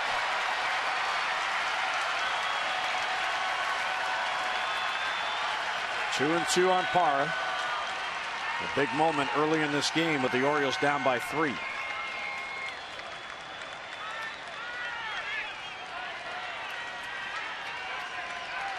Archer working to his 6th batter here. The leadoff error by Butler certainly hurt him.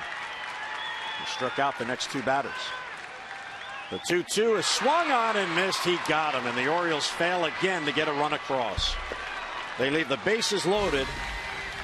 And 8 men have been left on base in the first 4 innings as that pitch dips under the swing of Parra for an inning-ending strikeout.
Park. It begins a 3-game weekend series and a rematch of the ALCS. And on that night, the first 25,000 fans 15 and over will receive an Orioles hooded sweatshirt. So don't miss this warm addition to your Birdland wardrobe. Tickets are going fast for that weekend series, so don't delay. Get online at Orioles.com or call 888-848-BIRD.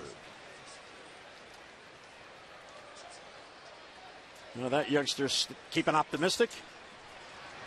Probably wants a foul ball also. He's got the glove already. Swing and a miss by Rene Rivera, who leads off in the Tampa Bay fifth. Geyer and Butler will follow against Chen, who trails 3-0.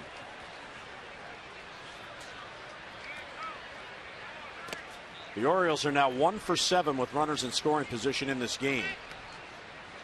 They've had men on in each of their 4 at-bats, and they have stranded 8.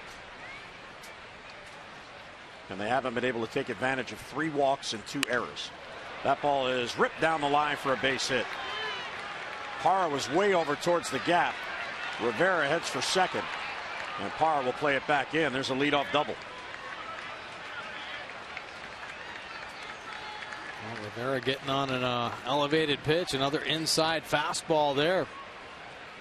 Looking down the line, but staying fair for a double. Well, he had been 0 for his last 13 prior to that double. So a big run out there with the Orioles struggling to score runs. Already trailing 3-0.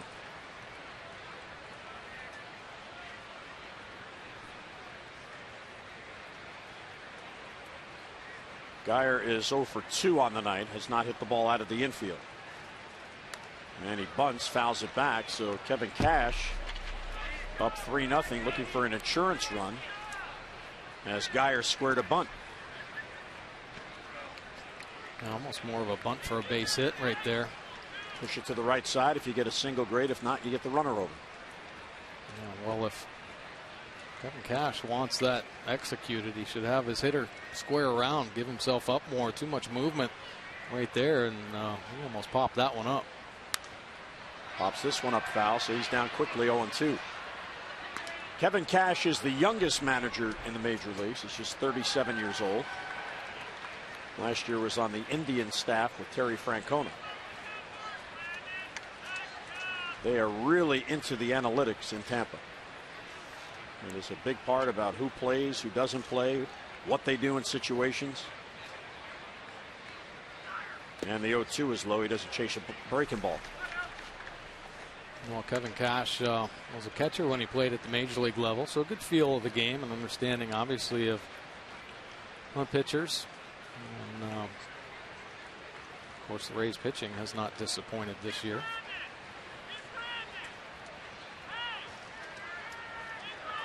1-2 on Geyer. Upstairs, 2-2.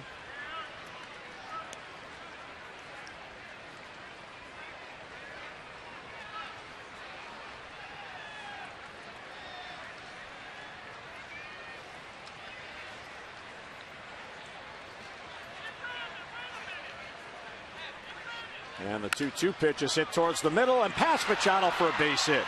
Rivera will be held at third as Jones has that gun, and Adam plays it back in. So back-to-back hits, a double and a single, first and third, and nobody down here in the fifth. Well, it's now time for you to tweet your strongest fan photo. Use the hashtag #OsCouchCam, and you just might see yourself in an upcoming broadcast brought to you by T-Mobile. Buck on the phone to the bullpen. A tough situation here for the Orioles with first and third and nobody out. Well, the infield is going to play this. I mean, this is an important run. Brock is going to get loose.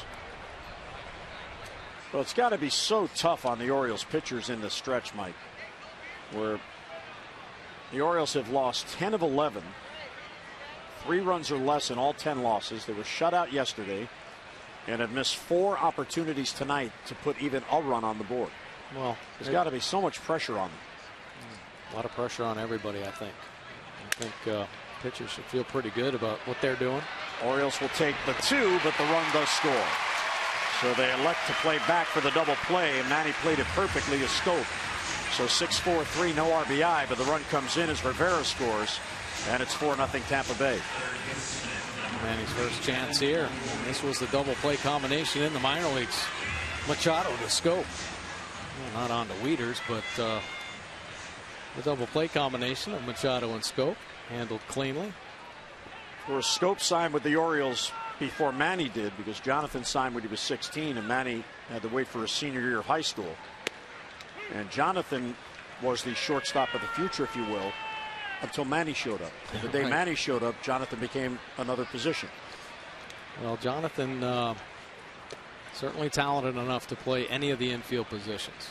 He played some third base in the minor leagues, and when he was at third in Delmarva, we said, hey, this kid could be the best third baseman we've ever seen. When he's played shortstop, he just has a great skill set. He knows how to play the game. He has great hands and incredible arm. High fly ball to deep left field. Parra is back on it at the wall. It's gone. A solo home run for Longoria, and it's 5-0 Tampa Bay. The second home run allowed by Chen in this game. That's his 15th on the year. His second against Chen. Yeah, they've been waiting all year long for Longoria to break out. Here just drops the head on a down and in fastball. Caleb wanting it away, and Caleb kind of closing his eyes there. Well, Mike, our Jeep inside the numbers, usually it's solo home runs that hurt Chen.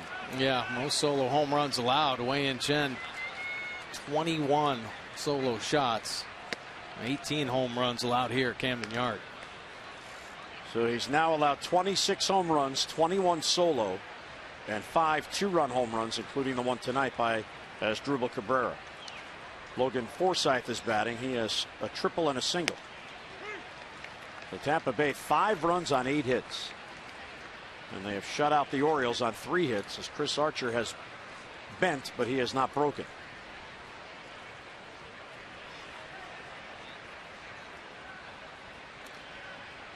The other thing that has to be incredibly frustrating for the pitchers, and obviously they're not trying to do this, but when they have missed their spots in this stretch, it has been right out over the plate in the happy zone.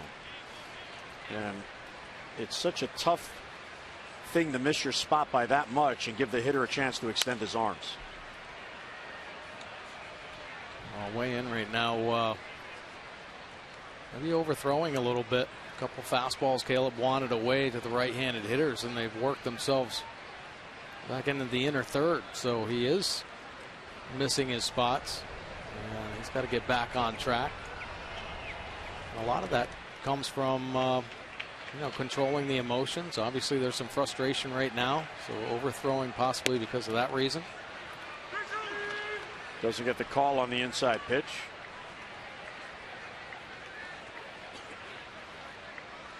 And 4 of the 5 runs in this game have come in after 2 men down. And that has also really hurt the Orioles on the year, those 2 out runs allowed.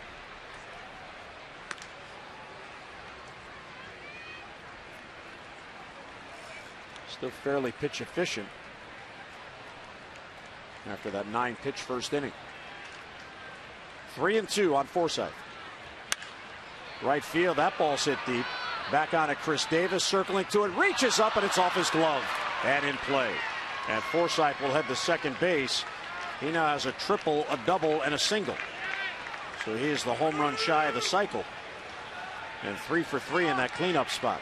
And continues to do his damage against Wei-Yin Chen. Here, Chris Davis going back on it. A little bit more room than maybe he thought as he jumps, catches the glove, but not into the pocket. Kicks away, and Forsythe with the double. Well, Chen lost it in a hurry. He leaves Tampa Bay with a 5-0 lead.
Comparison tonight to the season, a few more changeups at 16%. I thought he had the breaking ball working, but kind of got away from that pitch, only lasting 4 2/3. 5 earned runs tonight for Wei-Yin Chen.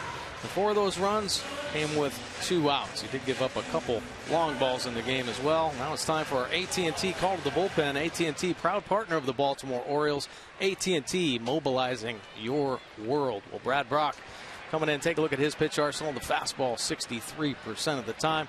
Mid-90s with the heater. Has the slider and the change. 2.60 earned run average. 72 punch-outs for Brad Brock.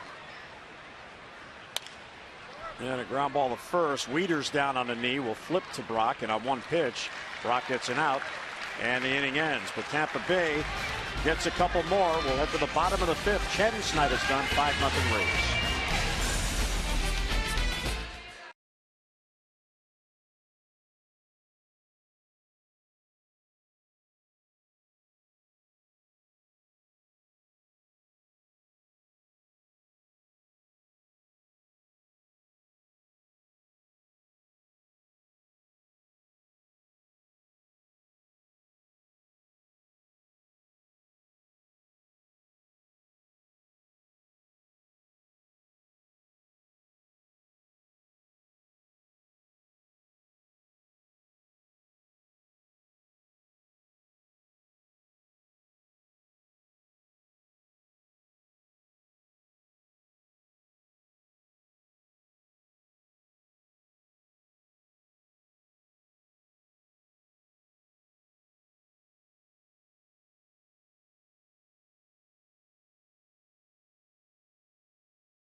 In town, the Kiermaier robbing Manny Machado. Unbelievable play. Chris Archer loving that. That's the first out of the ball game.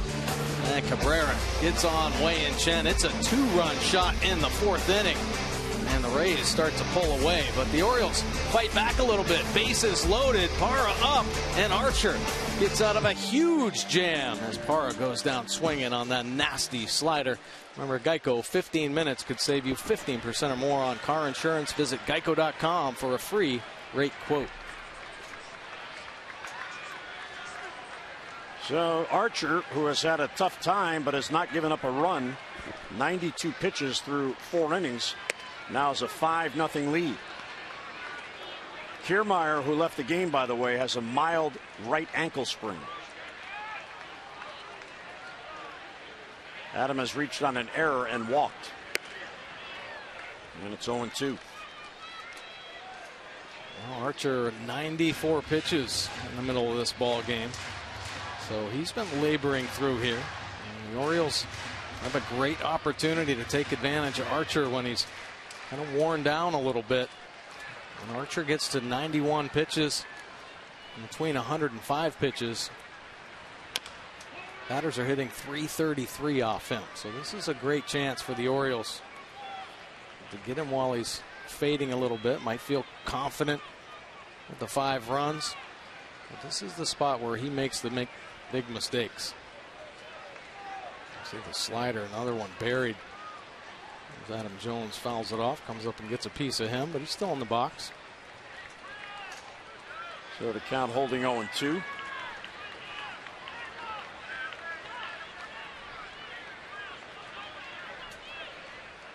Archer trying to win his 12th. An O's win, they tie Tampa Bay for 3rd. A Rays win, they go 2 games up on the Orioles.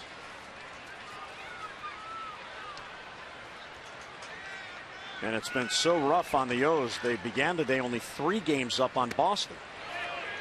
Peel the first, he went too far in the check swing. Adam didn't think so, but he is called out by Chris Guccione and 1 away.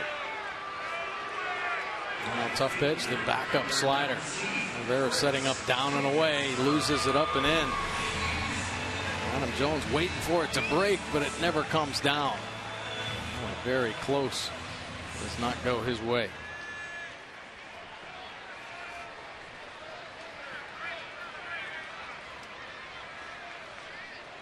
Here's Chris Davis. High strike called.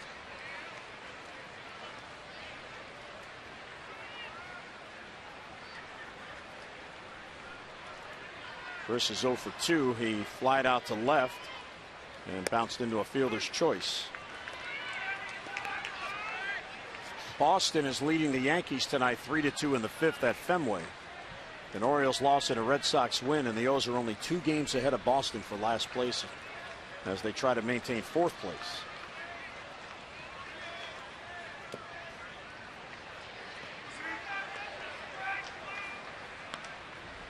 With a little slip out there on the mound. Saw him slip earlier on the grass there. Can't get the footing as he reaches 100 pitches.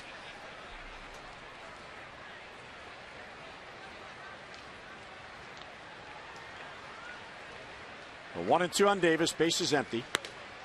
And he overthrows the fastball. And the count to 2-2.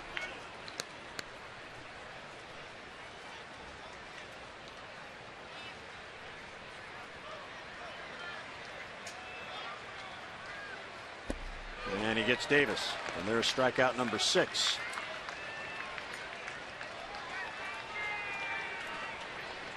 Well, let's get a look at our Maryland Live Casino Inside the Numbers, and all about starting pitching with Tampa Bay. That's how they keep themselves in games and win games. Yeah, well, take a look. Pretty impressive rankings here with the earned run average, hits per 9 innings, home runs allowed, everything 3rd in the American League, and that's what's led to the consistency and the ability to keep the Rays in the ball game. And yeah, they still have an opportunity at the wild card in very similar position as the Orioles, so their clubhouse is kind of saying the same thing that the Orioles clubhouse is talking about. Hey, play good baseball.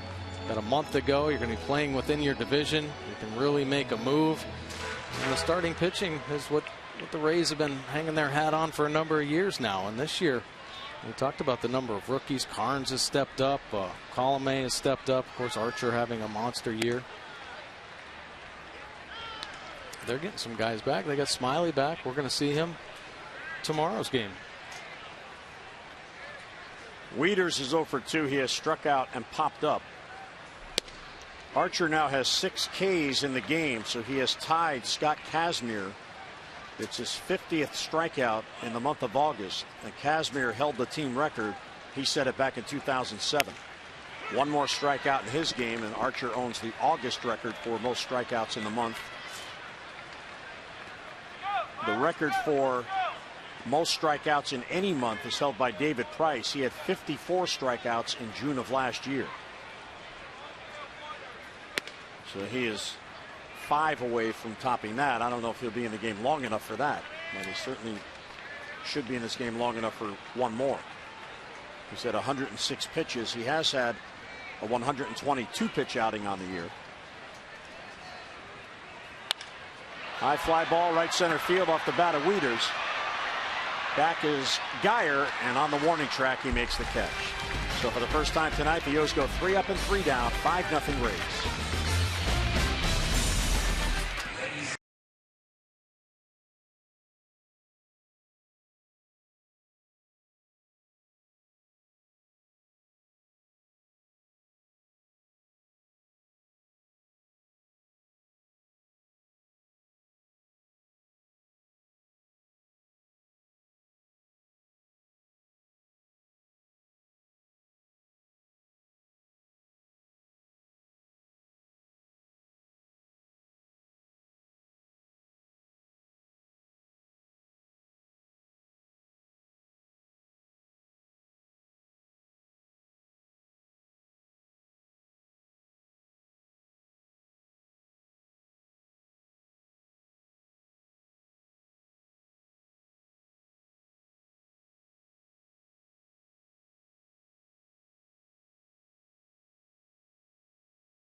Sixth, and this one came apart on Wei and Chen very quickly. Jim Hunter and Mike Fortick at Camden Yards.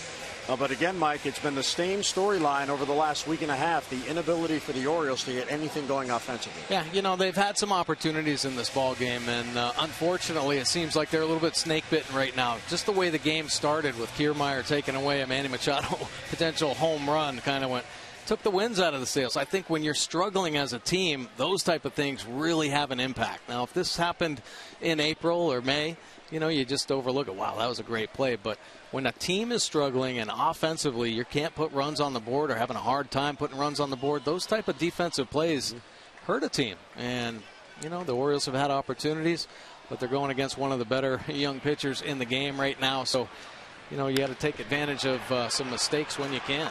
Tim Beckham gets in the one off Brad Brock, and he hits it out. It is now 6-0 Tampa Bay. Third home run of the night for the Rays.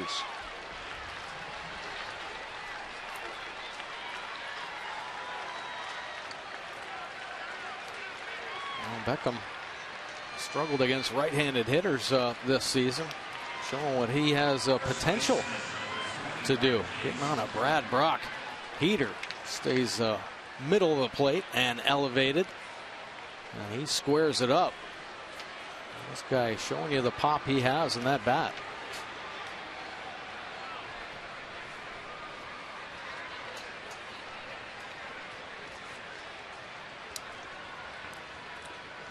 So 6-0 Tampa Bay, and here's Loney, who has 1 out of 2.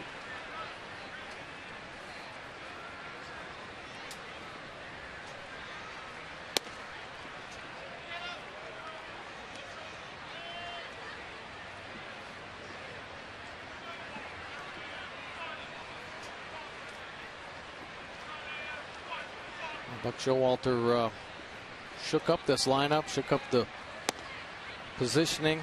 Thought maybe that might have an impact on this team, and I certainly don't blame him, as Manny Machado making his first start at shortstop. Flaherty over at third and Wieters at first base, and sometimes it just heightens focus, I think, when players are maybe out of position or challenged to do something.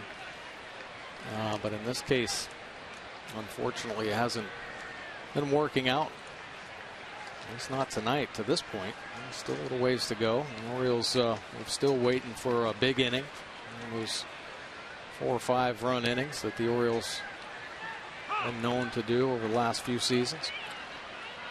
When the Orioles split that series with the Mets, they pulled to within a half game of the wild card lead. They were at 62 and 57. 5 games above 500, and it looked like they were about to make a move. And there's a walk, so down to first goes Loney. But since then, the Orioles have lost 10 of 11, and they began play tonight 4 below 500 and 5.5 out. And they also have 5 teams ahead of them for that second wild card spot. So they were a half game out behind the Angels, playing better than the Angels at the time. And then that 4-game sweep by Minnesota got them into the slide, and they haven't been able to get out of it. Yeah, that was a very tough series. It was a very important homestand for the Orioles. That started out so promising after a 4-game sweep of the Oakland A's. Unfortunately, ending in that 4-game sweep at the hands of the Minnesota Twins. And the Twins got hot, playing some great baseball right now, and they are certainly in the mix of the wild card. The Orioles and Tampa are very similar in the sense that both teams really struggled with that American League Central. That kind of put a hurting on both of their opportunities to be closer to the top of the pile. And the Rays have had some serious problems at their home park at the Trop, but they've played 500 baseball on the road, whereas the Orioles typically play very well here, but they've had some road troubles this season.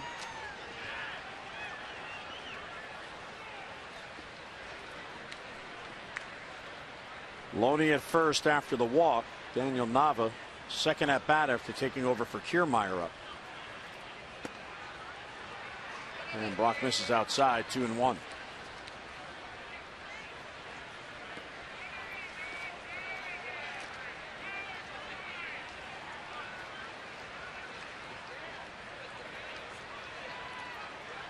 Brock last worked on Saturday at Texas. He had a scoreless inning.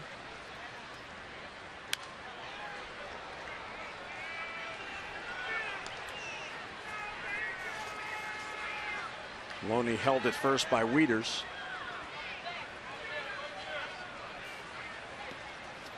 A long 2 weeks for the skipper.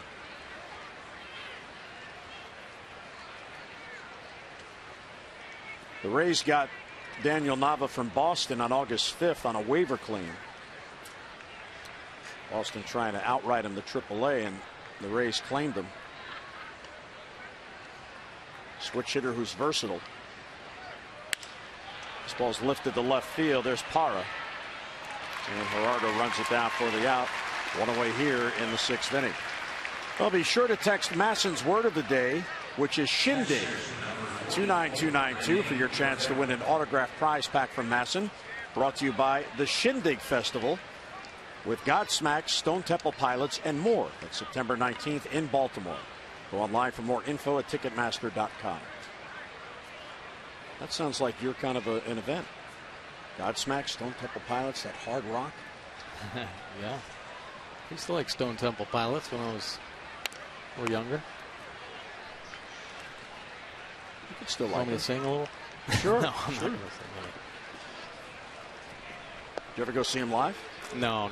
You? No, but I saw Metallica live once. Loudest building I was ever in, ever. Very entertaining show. What are you doing at a Metallica concert? That's what I want to know. My kids kind of got me into the music. Oh, okay. Jimmy and Jeff. Ground ball towards the hole. Manny. Long throw across. And scooped by Wieters. They got him. Manny Machado his debut at shortstop, and what a play as he robs Rivera. It helped that the catcher was running, but still an outstanding play on both ends, and 2 men are down. Well, it really was, and this is the kind of stuff you're going to see when Manny Machado plays short. He's out on the grass. He can take deeper angles to the baseball with that kind of arm. He doesn't even have to set up, and he gets it over there better than most shortstops. Unbelievable play from Manny. Great pick on the end by Matt Wieters. So Wieters playing at first base, and a tough chance. Going to second is Loney, and now 2 men are down. This is Wieters' second start at first base on the year. Here's Geyer. Takes low.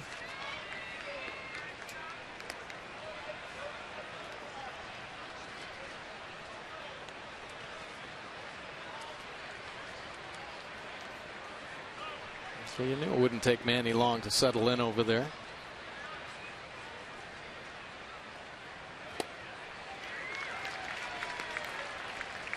Nice changeup from Brad Brock. First round pick as a shortstop. Of course, the Orioles have Gold Glover J.J. Hardy. A.J. on the shelf right now with the groin problem.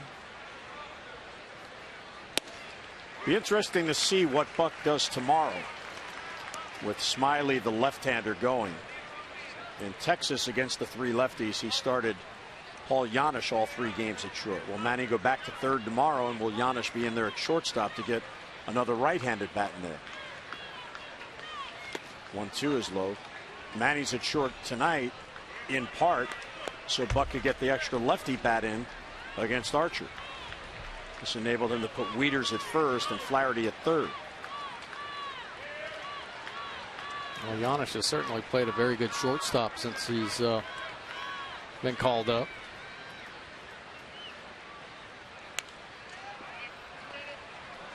And Buck in his pregame presser did not commit beyond tonight for Manny at shortstop. Andriese getting loose.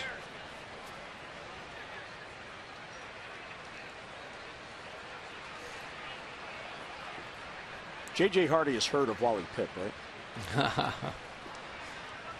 I'm sure. No, I don't think that's the situation, but. And a swing and a miss. He got him.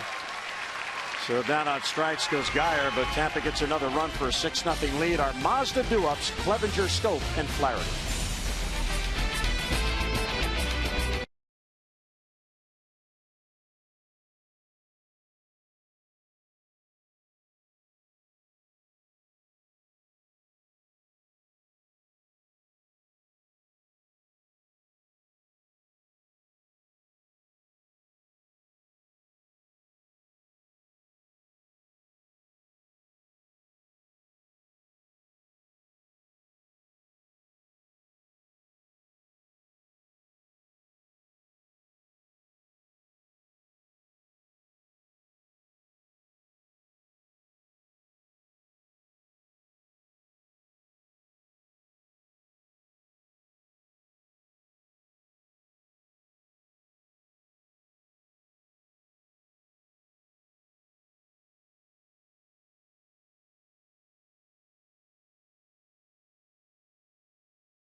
Orioles baseball on Masson is brought to you by PNC Bank for the Achiever in you. And by the Maryland Fire Chiefs and Maryland State Firemen's Associations. Email mdfirevolunteer@gmail.com to volunteer with your local fire rescue and EMS. 6 runs on 10 hits, 2 errors for Tampa Bay. No runs on just 3 hits for the Orioles. Archer at 107 pitches as he begins the 6th inning. He had his first 3 up, 3 down inning in the 5th, and he has 6 strikeouts on the night. Clevenger asked Laz Diaz to ask Chris Archer to move the rosin bag.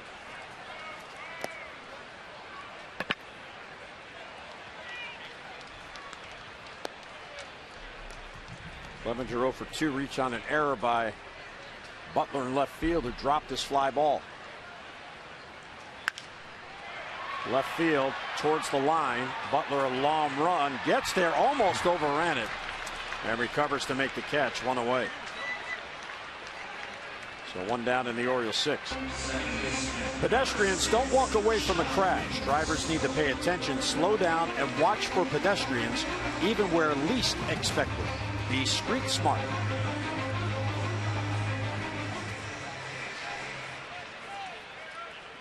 So Archer trying to get through 6 innings here. This will likely be his last inning with the pitch count. Here's Scope. He takes a strike.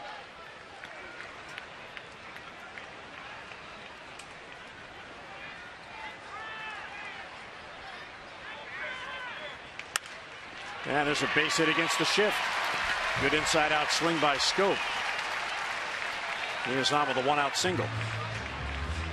Jonathan Scope has a nice swing when he drives the ball the other way. Here the slider, he stays back on it. Perfect swing. Good slider up in the zone. Not trying to do too much there. Just take what's given. Was ripped a double off the right field wall on his first at bat. A nice piece right there. Here's Ryan Flaherty. He struck out and walked.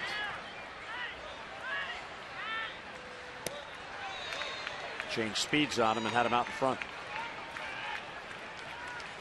Yesterday in Texas, the finale, the O's were held to no runs on 3 hits. In this game so far, no runs on 4 hits.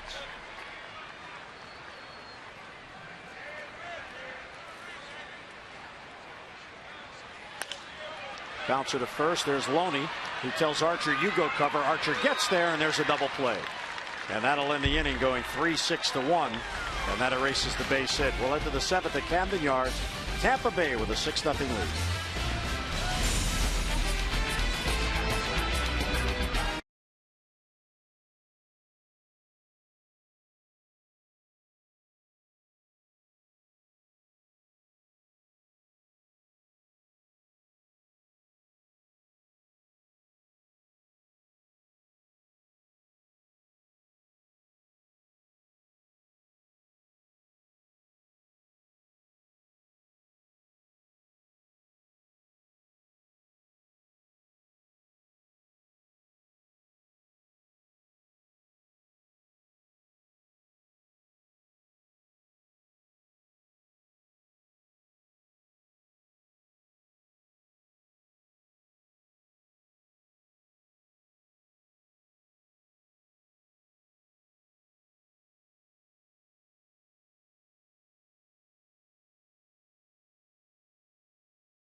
Action. Chris Tillman will take the mound against left-hander Drew Smiley. Our coverage on Masson begins at 6:30 with those extra presented by Southwest, and then game coverage at 7 o'clock. We've got all the access you need right here on Massive.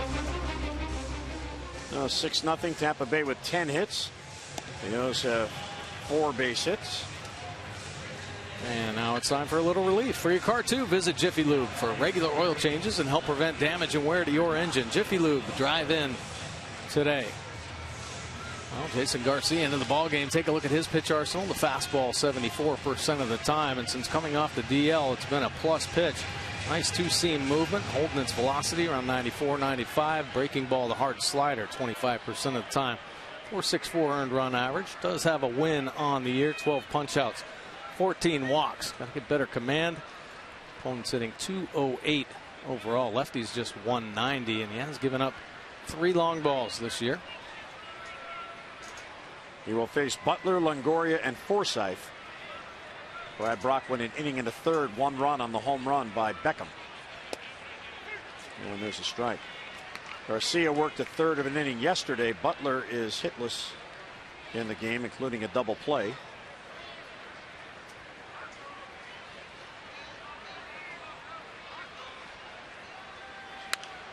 Since coming off the disabled list for Garcia, he's been in 6 games. And in 5 of those games, he is not allowed to run, including his last 2 innings.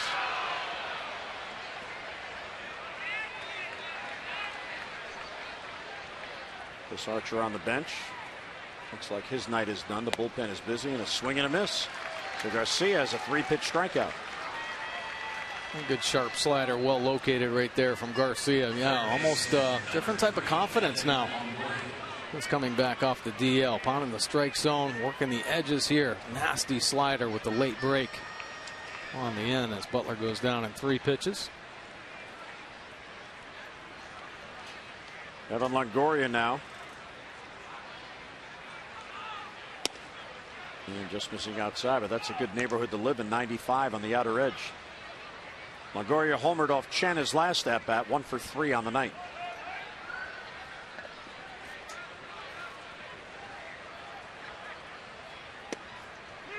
Comes in with a slider and freezes Longoria.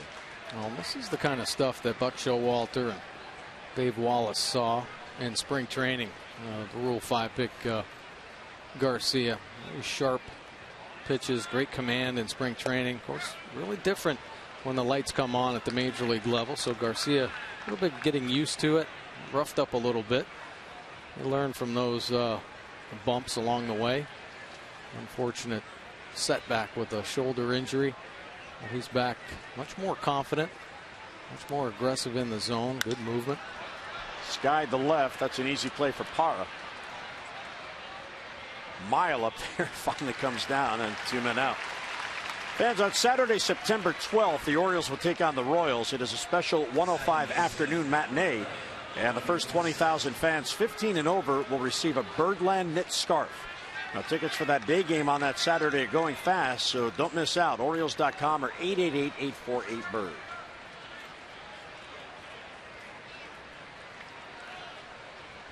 Oh, there's a scarf, but not the Orioles knit scarf. She's got the hat. Well, I think it's just showing an Oriole fan smiling. There's a lot of upset fans right now waiting for this offense to start coming together, put some runs on the board. In a while since an Orioles crossed the plate.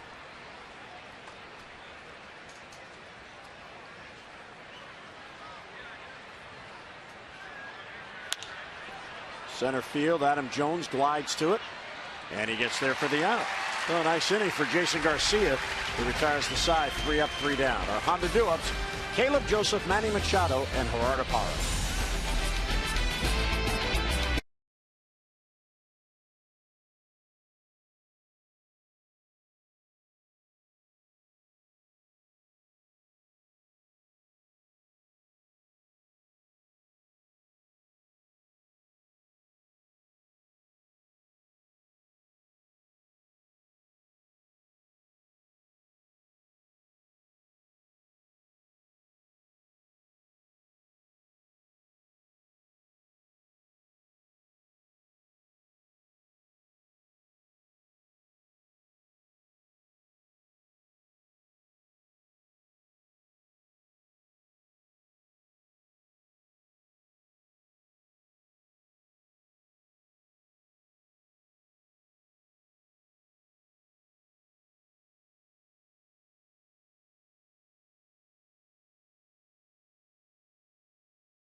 6-0. Birds with just 4 base hits, and the night is done for the starter, Chris Archer.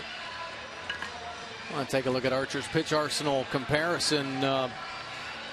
Pretty much right on spot. He was attacking the Orioles lineup from the get-go. They had him in trouble with the 3 walks, but he pitched himself out of some jams and came away with nothing on the board for earned run and worked through 6 strong innings, throwing 113 pitches. And now the Rays go to their bullpen. Matt Andriese coming in. Fastball 77% of the time. Low to mid-90s with the heater, the breaking ball. Has a curve. He also has a cutter and change. He occasionally mixes in there. 16 games. He's made 7 spot starts for this team. The opponent's hitting .266 overall, giving up the 7 home runs. Andriese, a solid year last year in AAA, but with all the injuries in spring training to the starting rotation, he was called upon to step up. So he made a bunch of starts for this team and actually up and down all year long with the Rays. How many times do you have to go up and down to be on what they call the shuttle? He's definitely been on the shuttle. 5 times. 5 times. So Matt Andriese comes on here. He'll face Caleb Joseph leading off, then the lineup flips over. First time the Orioles have seen Andriese. He misses outside, 2-0.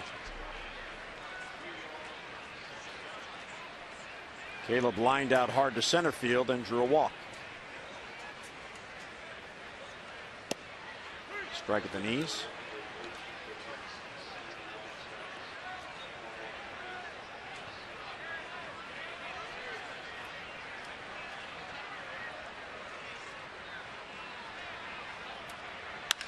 And there's a base hit against the shift. Nava trying to cut it off, and he will, so Caleb is on with a leadoff single. Caleb gets his first hit. Your favorite Orioles are back with their favorite dogs and cats. It is the 2016 Orioles Pet Calendar. Proceeds from the brand new 16-month calendar benefit Barks, the Baltimore Animal Rescue and Care Shelter.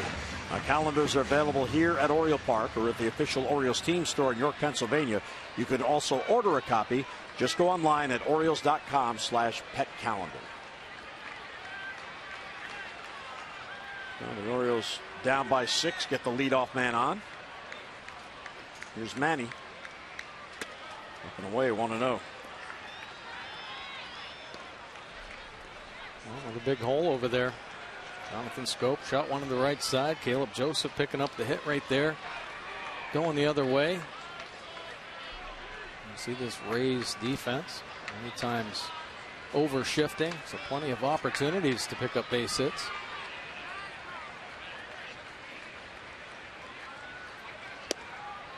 Borderline pitch for the called strike. Andriese came over in that big trade that Tampa Bay made with San Diego in January before last season, and included in that trade coming to Tampa Bay Logan Forsythe, who's at second base tonight, and Brad Boxberger, who's now their closer. So that was a pretty good trade for Tampa Bay.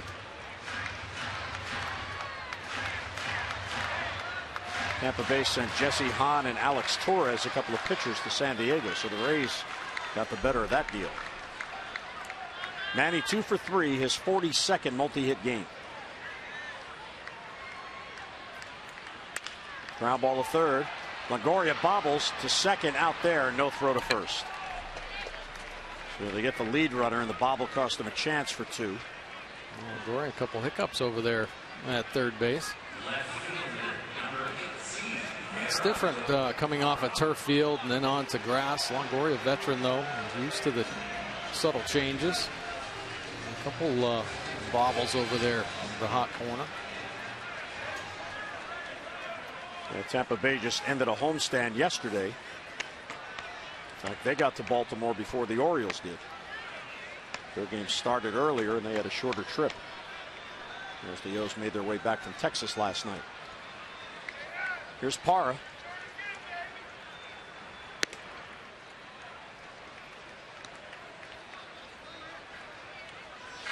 Parra had probably the biggest at-bat in this game in the 4th. The Orioles were down 3-0. And the Birds loaded the bases with 2 down on the infield hit by Machado, but Parra struck out to strand the bases loaded.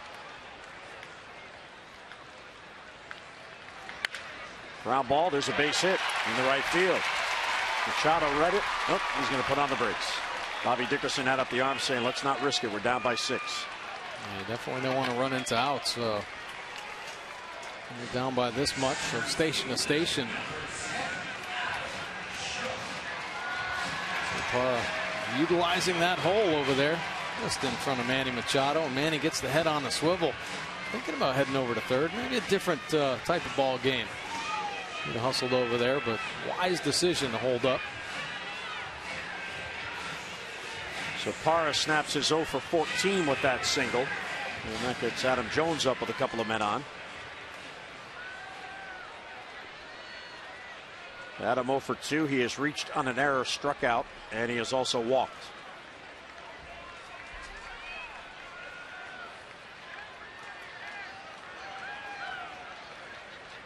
The O's now with 6 base hits. Breaking ball for a strike, bends down on the inside corner. Andres has to mix it up. He has to continue to change his pitches. He has that curveball right there to slow hitters down. He can cut his fastball. It's a pretty good four-seamer and got that cross-body look. Nothing really overpowering, so he has to pitch to get his outs. Adams swings through that off-speed pitch, so he's down in the count 0-2.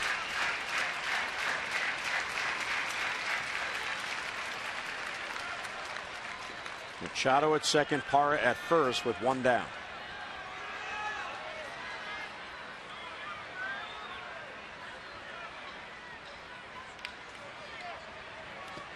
And he laid off at that time, so he tried to go 3 times in a row, and that time Adam checked. It's interesting watching different teams and how they defense the Orioles. Tampa Bay plays as deep in the outfield. Any team you're going to see. That's Brandon Geyer out there in center field. You see him? He's way out there. Well, I think they recognize what their strengths are and their weaknesses. And when you get some players that the Rays get so many versatile type players that can play infield and outfield. Sometimes outfielders have a hard time going back on a ball. Adam Jones is an exception. He's a great center fielder, gold glove center fielder. He can afford to play a little shallower. He gets a great first step and has good pursuit angles. But if you don't have that, you're only hurting yourself if you play shallow. So the Rays look to play their outfielders a little deeper, make it a little bit easier to come in on a ball. He checked in time. Las Diaz asked immediately. And Chris Guccione says yes, he checked. And a breaking ball here to Adam Jones down in the dirt, and leads with the hands and keeps that bat head back. And just to make sure he grabs onto it, does not let it go any further. So from 0-2 to 2-2 on Adam.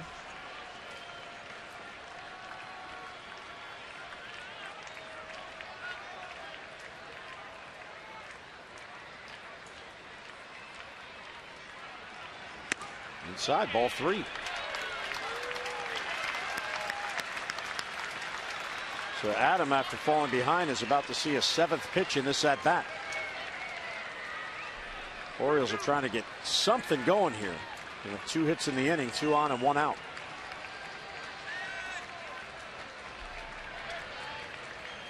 So a big 3-2 pitch coming here to Jones. And a base hit in the right field. Machado's going to be sent as Nava was deep, and the Orioles get on the board. Parra goes to third, and the throw is cut off. Go to 6-1, and the O's have 2 on and 1 out. And Adam Jones with a terrific at bat after falling behind. Oh, nice to finally play to run.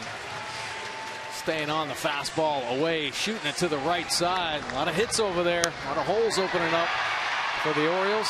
Manny Machado, nice secondary lead, able to score easily, and Parra a tight turn into third base. Some nice at-bats here as the Orioles put a run on the board.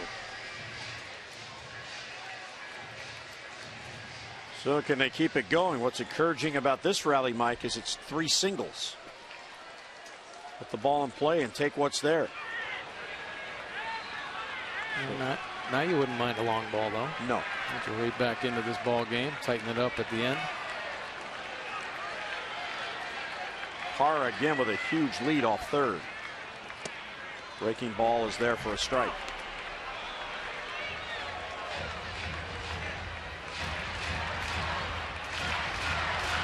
So Andrews struggling here. He's retired only 1 of the 4 batters he's faced.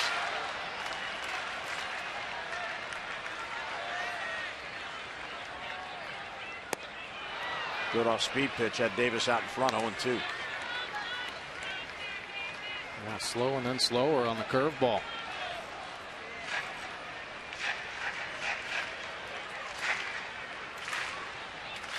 Davis 0 for 3 in the game, including 1 strikeout.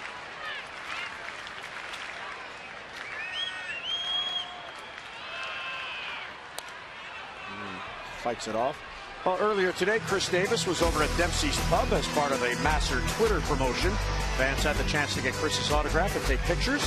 The event was for followers of @Masson Orioles who received a ticket to get in line to get into today's event. Chris is so good at those events with the fans, especially when kids are around.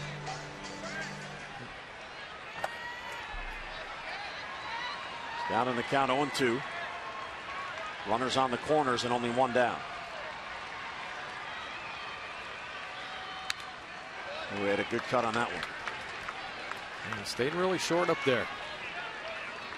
Nice approach on the high fastball.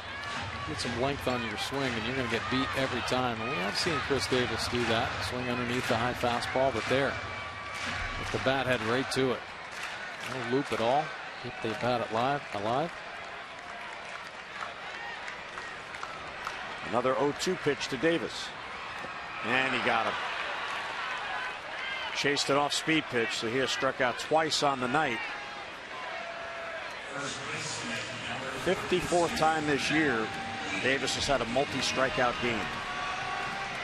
That is a big out for Andrews. Yeah, locating the breaking ball well. Threw some good ones to Adam Jones, and there putting him where he's supposed to. Down in the dirt when you get ahead. So Chris 0 for 4, and here's Wieters.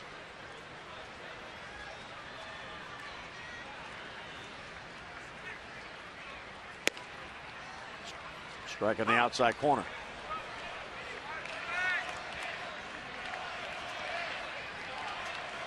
That has struck out, popped up, and flied out.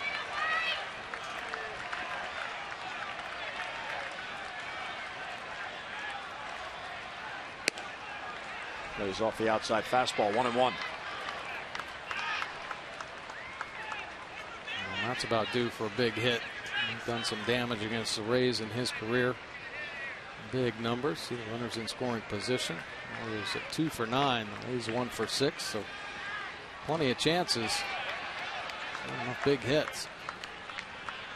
Rene Rivera pounced on that quickly, and Adam Jones and Parra both held. Parra had it in front of him, and Jones alertly did not try to get to second. No sense getting thrown out to end the inning if you're not certain you can make it.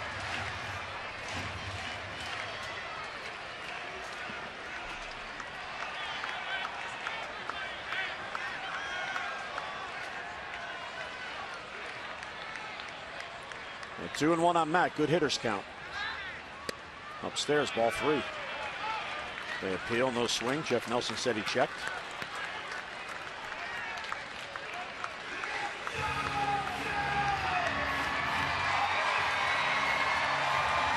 Well, Wieters trying to get on to load the bases for Clevenger.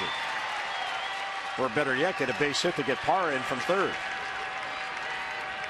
And that's got to gear up to one spot. He has good power looking on that outer third. And it's upstairs, ball 4. So the bases are loaded with 2 men down. And Hickey, the pitching coach, is going to come out for a chat. Ray's bullpen is silent at the moment. Well, obviously giving him a little breather here, laboring through this inning. And Steve Clevenger has been raking since his recall with the Orioles. He's been raking all year long. Over 300 in AAA, and now taking advantage of another opportunity here with the Orioles. Swinging so well, Buck Showalter decided to slot all three catchers into the lineup.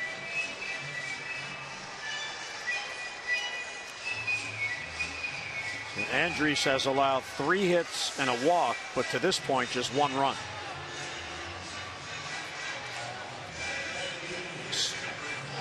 There's Alex Colomé, a right-hander. He'll begin to get loose. Now, Mike, you would expect, just based on the law of averages, that sooner or later, the Orioles are going to get a big hit in a spot like this. Absolutely. It has just not been there over the last 11 games. And they already have left the bases loaded, stranded once in this game tonight. That was in the 4th inning. So here's Clevenger, who, as Mike said, has been hot. Upstairs, 1-0.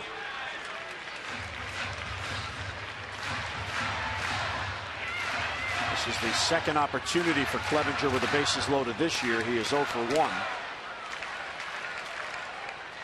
Hara, Jones, and Wieters third to first.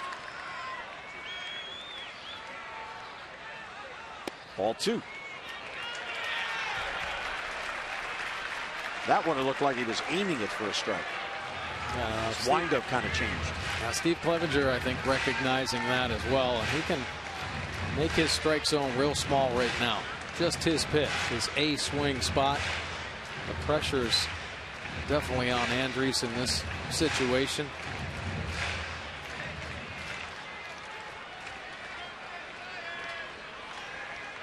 Now here you could sit on your pitch. You're ahead 2-0. And he takes one right down the middle. Not a bad take. Pressure still on Andriese with the bases loaded.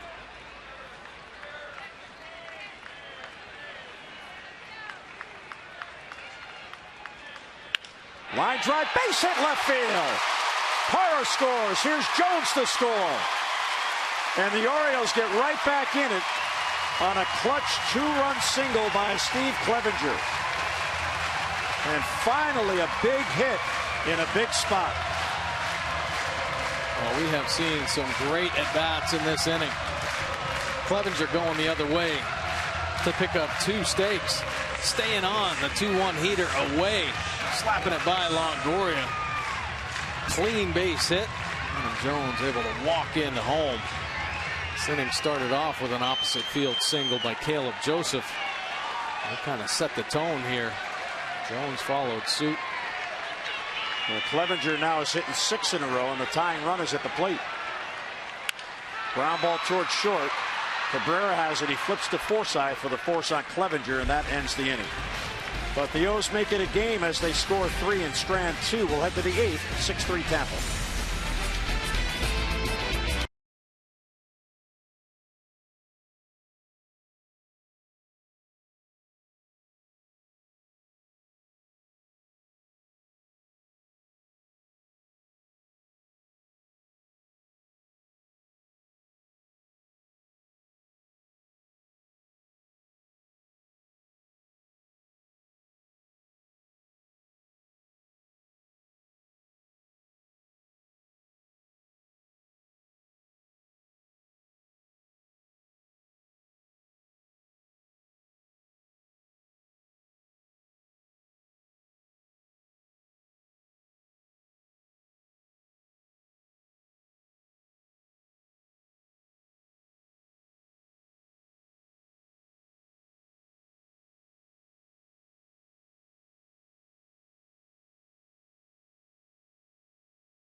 The Data Strong fan photo of the game. Tweet your strongest fan photo to the hashtag #OsCouchCam, and you just might see yourself in an upcoming broadcast brought to you by T-Mobile.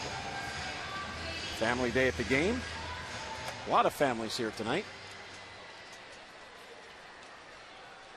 Those made it interesting, scoring 3 runs in the bottom of the 7th, but they left 2 men on. Scope swung at the first pitch and grounded into a fielder's choice to end the inning. So we go to the 8th. Garcia will try to keep it as is. He had a 3-up, 3-down 7th his first inning after coming on to begin the 7th inning. As Drupal Cabrera is 1 out of 3 with a 2-run homer. Tampa Bay has homered 3 times in this game. There's a slider for a strike. Mike, I think you're right. I think he's got a lot of confidence in that pitch now. He throws it for strikes quite a bit. Oh, yeah. I mean, he feels good about his game. He's aggressive in the zone. He's pitching down in the zone, creating good angles. Cabrera fouls off the fastball 0-2. Well, if you think about it, last year he pitched an A ball.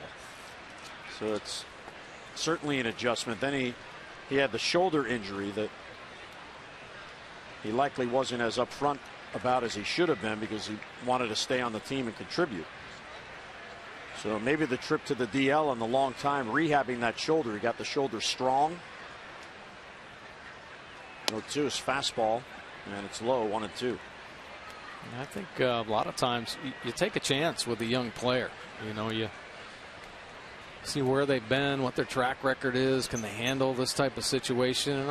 And I've seen Garcia and talked to him, and he definitely can. But at times when you come up to the major leagues, the game, everything speeds up. If you have a rough inning and you're a young player, you just want the game to stop. You want to slow down. You want to get away from it for a while. And he had nowhere to go. But here, this is why you can potentially have big success, riding that fastball up to the top of the zone. I mean, he's got a big arm. He's got a great delivery. And I think they love that type of combination, obviously, and his composure on the mound. He's a confident kid, and this is what you see. This is what we saw in spring training. And I just think the beginning of the year, maybe he was having some arm problems and just quite didn't feel comfortable enough on the mound. But this is what Buck saw in spring training and a big reason why he made this team. Well, last year he pitched in the New York Penn League for Lowell.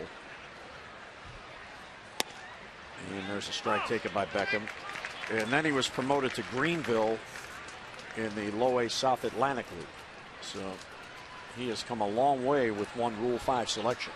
Well, when you have the talent on a pitcher like Garcia has, and then you throw him out into the bullpen and surround him with some of the best athletes and pitchers in the game, he can only get better. And he's learned, and that's a tribute to him, kind of sucking everything in, listening to his coaches, listening to Darren O'Day down in the bullpen, the starters, picking up little tidbits here and there, and that will help him for the rest of his career, and I'm sure he'll remember this year for that. And looking ahead to next year, he would still be an option for the major league club, but next year he would have options. As the Orioles can't option him this year because of the Rule 5 rules. So he would be another available and continuing to build. Last couple of years he hasn't pitched much because of injuries. But the O's certainly loved him in the instructional league, and that's why they got him. I mean, they liked him so much, it was actually the Astros who took him in the Rule 5 draft, and then they traded him to the Orioles. So the O's had their eye on him.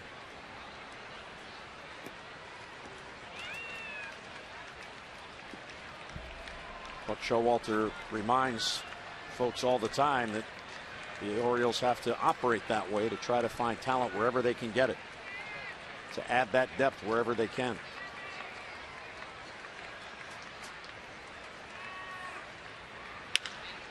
Here's Flaherty, plays a nice hop.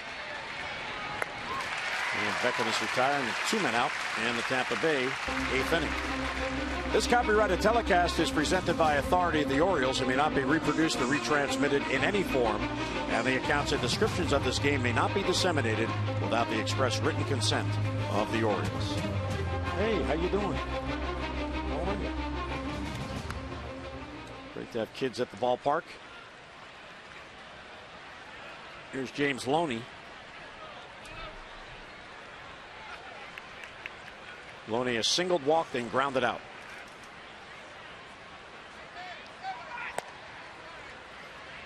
And a little bit low.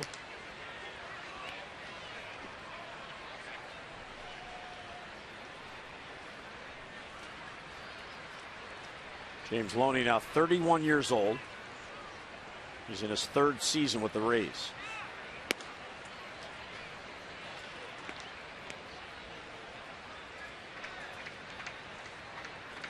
And they found the moon. Peeking up over the warehouse. A good shot. Bella Luna.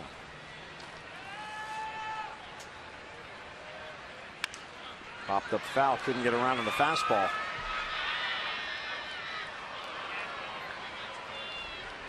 You know, Mike, if you think about it, right now you got a 7-man bullpen for the Orioles.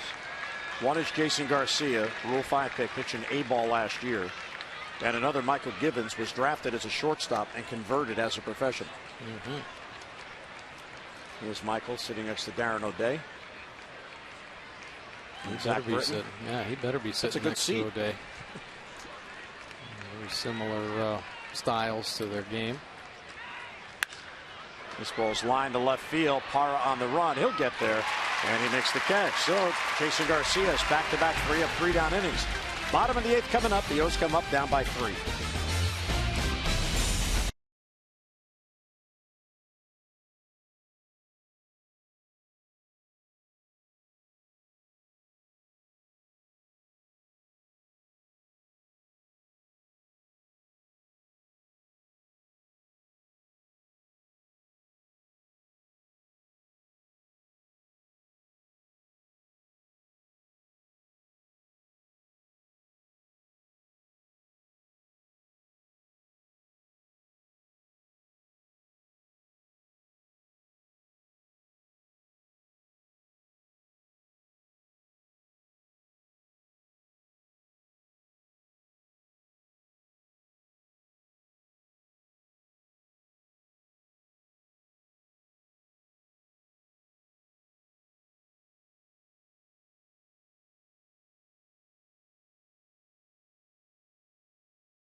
The 7th now come up here in the bottom of the 8th, down by 3, and they'll face another reliever as Matt Andrews last 1 inning. And here is Alex Colomé coming on for Tampa. We'll take a look at his pitch arsenal. The fastball 80% of the time. Why not? Pretty good heater. 93 to 96. The easy cheese. A breaking ball. Has a slider and a curve.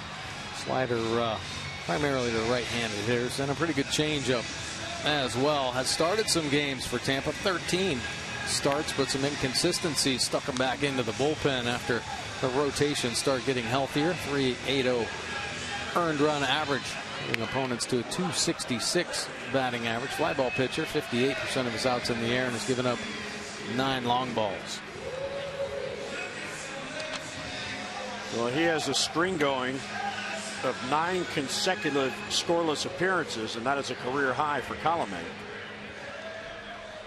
We've gotten 3 games with the Rays in 2013 and 5 last year. Darren O'Day getting loose for the O's.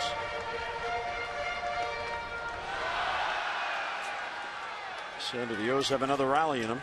There's 6 outs to work with.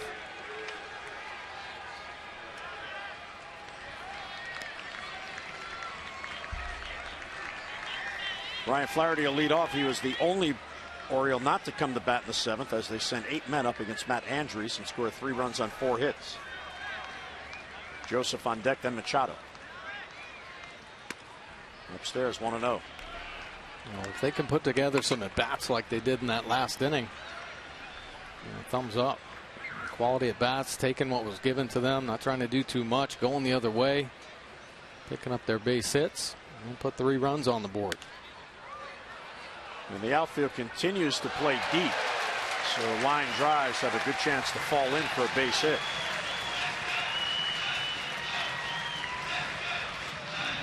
They're playing a no doubles defense with nobody on base.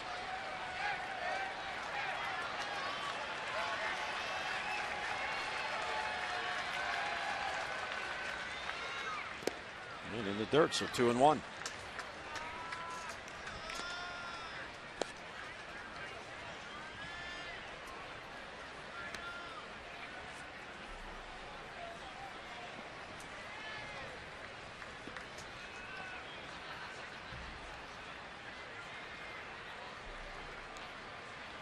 Colome came through Tampa Bay's Dominican Academy. Good fastball gets by Flaherty.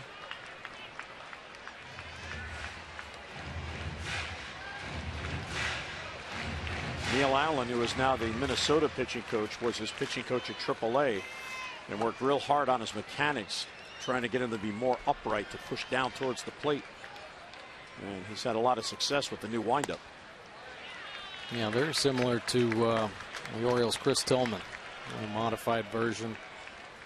Try to limit a lot of the movement, especially guys with live arms. Not too much going from the start. They can't control it. Either their lower half's too quick or their arms too quick.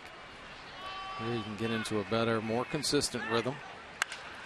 Hard hit ball into the shift, and Forsythe gloves it. So Flaherty hit it right on the nose, but right to Forsythe in the shift and 1 away. So a tough break there for Ryan. Follow the Orioles wherever you are with the MLB.com At Bat. It's the #1 app for live baseball. At Bat is up to the moment at any moment with in-game highlights, live look-ins. You get replay reviews, radio broadcasts, StatCast, and more. Get MLB.com At Bat for your smartphone or tablet.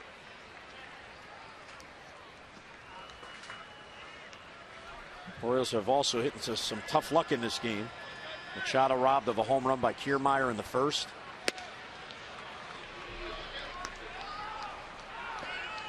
Caleb Joseph's line drive with 2 on and 2 out in the 2nd.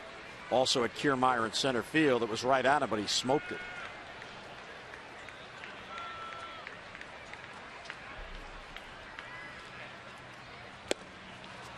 Late on that swing. Let's look at Colome's slider. First one at 90 miles an hour. Varies from 86 to about 91. Very hard. Harder ones act more like a cutter.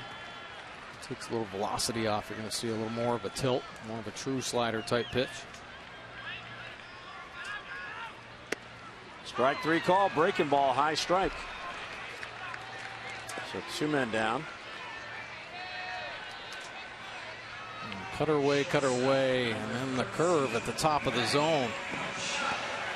Locking Caleb Joseph up.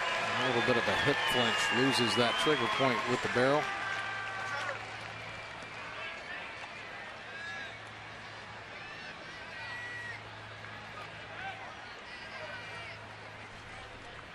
There's Manny Machado. Manny has 2 hits and 4 trips plus a run scored. And he'll take a strike.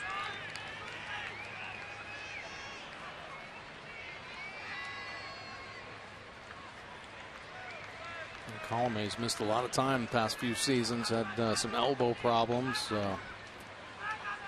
Suspended for 50 games. Nasty slider there. Beginning of this season, missed the first couple weeks of spring training because of visa problems, and then he missed about a month with pneumonia. So he's had some problems the past few seasons, staying healthy and trying to get on the field.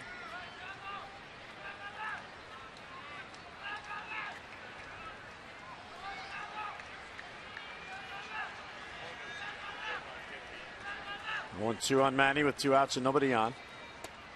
Check swinging a breaking ball. He didn't go.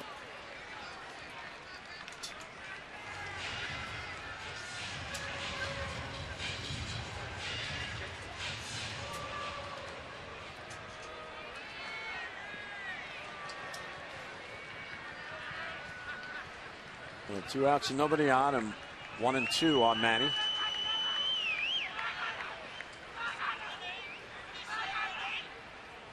And he got him. So Colome has a real strong 3 up, 3 down, 8th inning, 2 by strikeout. We'll head to the 9th at Camden Yards. Tampa Bay with a 3-run lead.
To you by Southwest Airlines. Book your low fare now at southwest.com.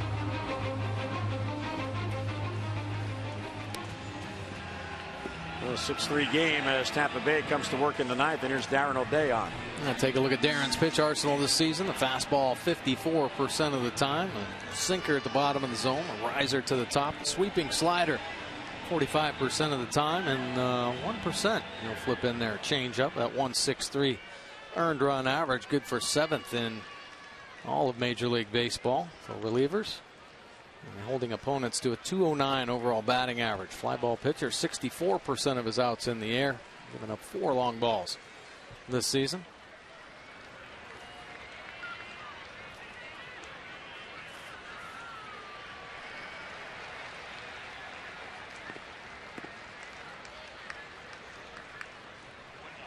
So he'll go against Daniel Nava.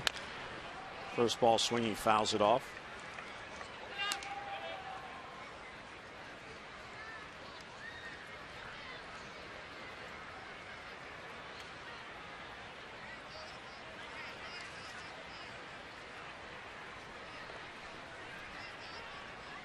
Darren O'Day, another one of the Oriole free agents that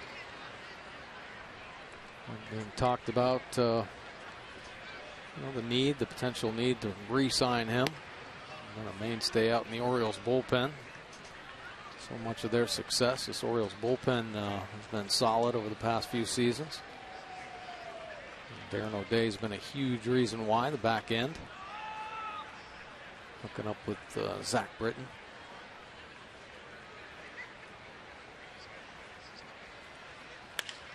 Center field, chasing Jones. And Adam will run it down for the out. And one away here in the 9th inning. Well, we'd like to send our congratulations to Gary Kendall, Alan Mills, and everybody involved with the Bowie Bay Sox. They defeat Altoona 7-4 tonight, and they have clinched a playoff spot in the Eastern League. Now, in order to win the division title, they would need to take 3 of 4 in this series from Altoona. But they win tonight. They scored 4 runs in the 8th inning. And Chaz Rowe, who was there tonight for a rehab assignment for the Orioles, got the win. Nice. He pitched an inning and a third, and he got the win. Well, that's good. So congratulations to the Bowie Bay Sox. And there's a strike. Mike Yastrzemski had an RBI. Trey Mancini had an RBI. Brandon Snyder had 2 RBIs. Drew Dosh had 2 RBIs. And Glenn Davis an RBI. Boxberger the closer. Gomes getting loose as well. Right now it is a safe situation.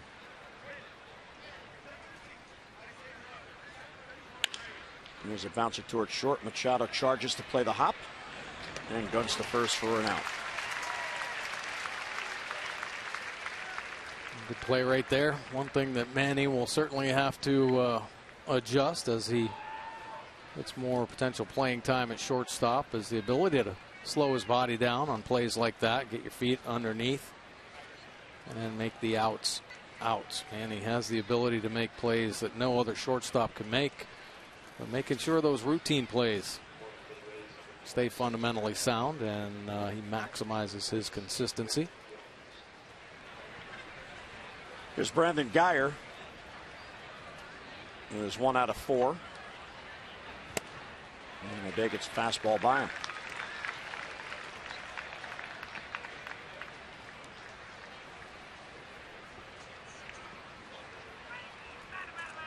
Guyer started the night in right field, then moved to center field when Kiermaier was forced out with a right ankle sprain.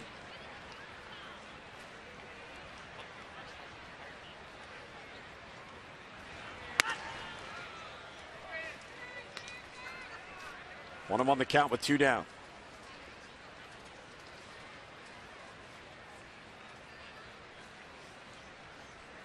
Guyer is 1 out of 3 in his appearances against O'Day in his career. Check swing and a foul.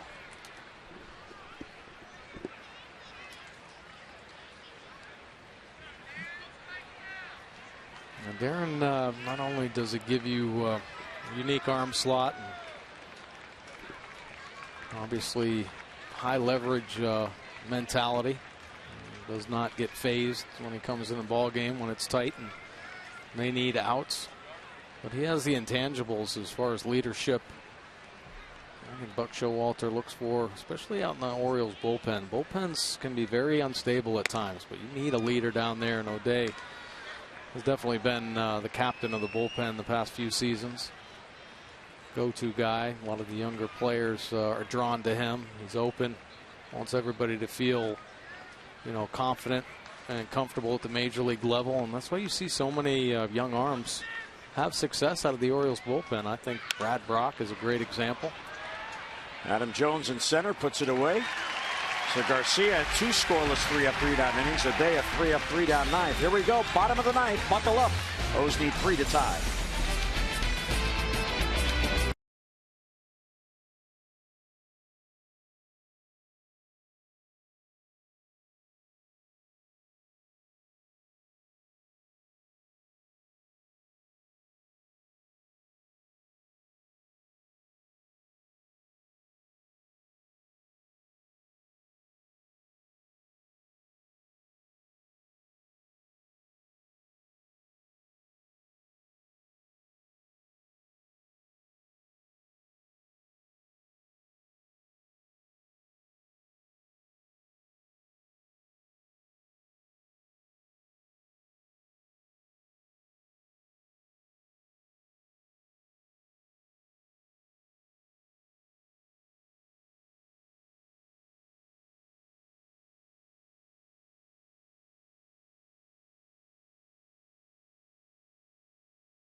The Orioles broke a scoreless streak of 19 in the third with a 3-run 7th inning, but now they need a 3-run ninth to tie. Well, there's a little bit of energy in that lineup right now, especially in that bottom of the ninth. Parr is coming up, Jones and Davis right behind him. If they do it, they can do it with those 3 guys.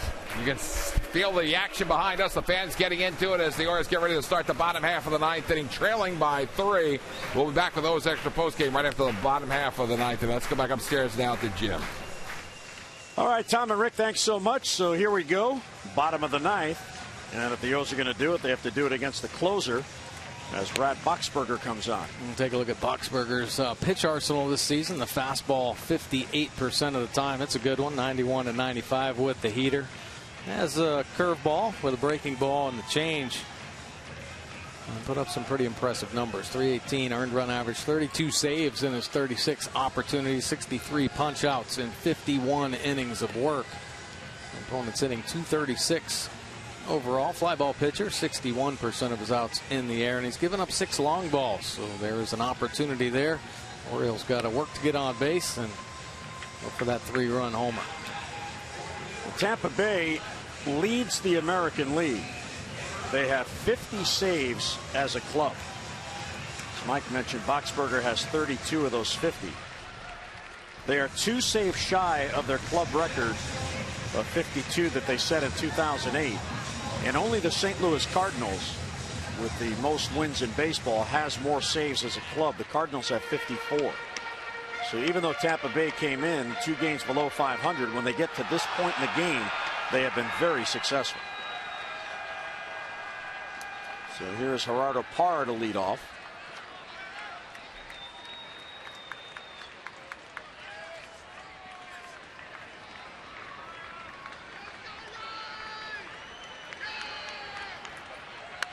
First ball swinging, pops a foul out of play.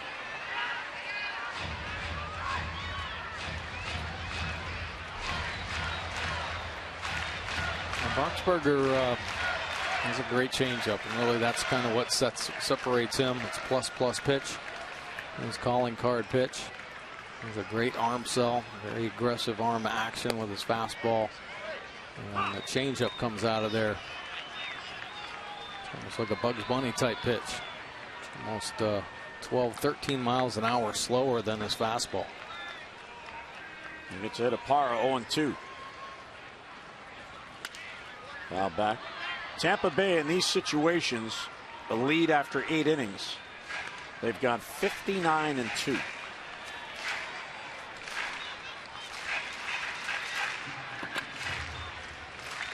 The defense pretty much straight up. Cabrera shading a bit towards the middle on Parra. It was 1 out of 4. Check swinging a breaking ball, and it's foul. And that's actually the changeup. The turbo change. Impressive pitch. Impressive that Parra even got a piece of that to keep the bat alive. Overcommit. So the league leader in saves trying to get his 33rd.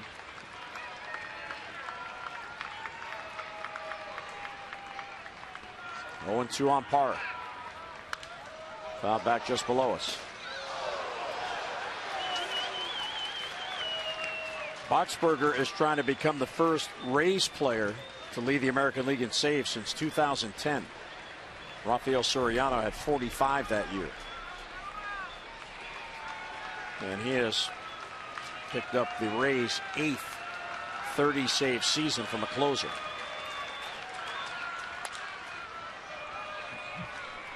Parra keeps fouling him off to stay alive.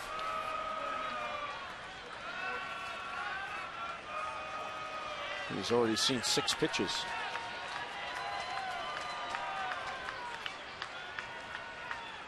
Well, this is the part of the lineup that could do some damage. The key, though, is getting the leadoff man on. And Boxberger ahead of Parra 0-2. This ball's looped to right field. Coming in on it is Nava, and it hangs up for him, and he makes the play. And the out recorded 1 away.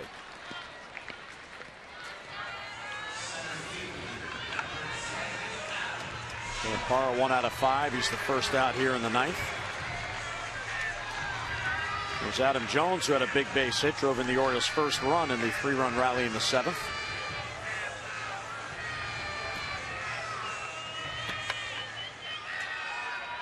Adam, with that base hit, extends his current hitting streak to 4 in a row.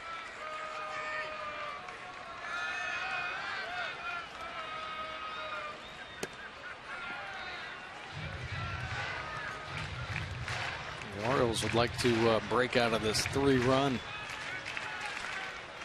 deficit they've been in here recently. On a run of 3 runs or less now. Nice to put, obviously get to 6 anyway. Send it into extra innings, but a couple of 3 runs on that board.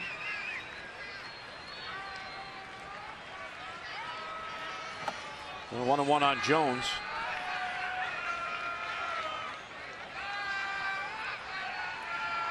Goes down to their final 2 outs here tonight. And a swing and a miss. Well, Mike, here's what you're referring to. When the Orioles score 4 or more, they have been tremendous. 54-16. But they have the worst record in the American League scoring 3 runs or less at just 9 and 51. And yesterday became their 38th loss, scoring 2 runs or less. That is second worst in the league. So it is all about scoring, and they haven't been doing it. Outside, that chased the changeup, 2-2.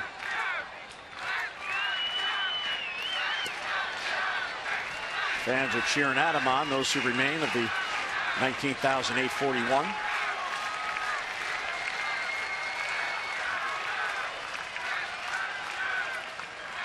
And he got him. So Jones down on strikes.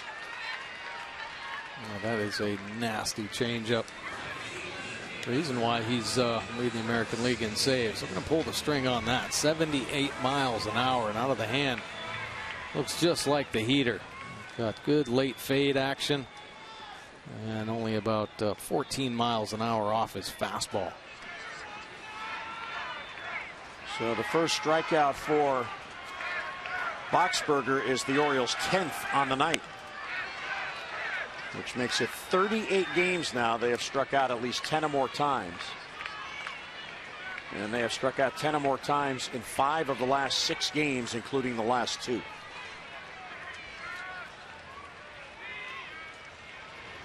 And there's a lot of at-bats not putting the ball in play where something could happen.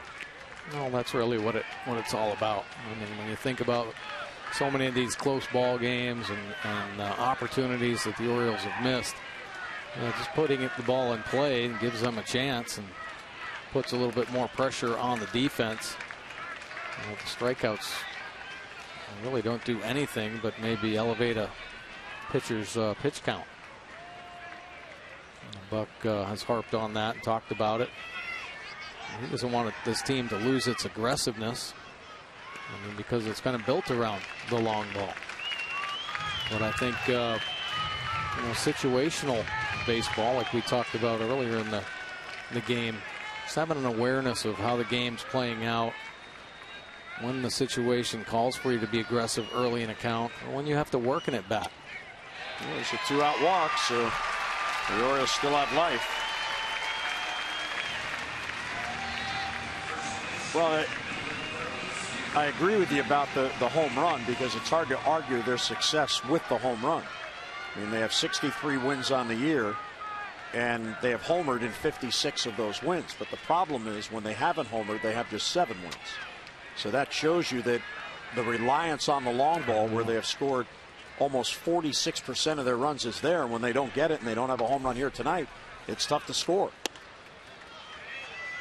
And Rivera out to talk to Boxberger as he misses to Wieters. Orioles need to get one more on to get the tying run to the plate. And when you see innings like the Orioles had in the 7th, when they put that 3 spot on there, you know the capability is there. I mean, they're hitting the ball the other way. They're taking what's given them. Maybe they relaxed a little bit, being down 6-0, and maybe the pressure wasn't on them, but they're proving to themselves what they could do. I mean, everybody can handle the bat in this lineup. Wieters taking a strike, as he should in this situation.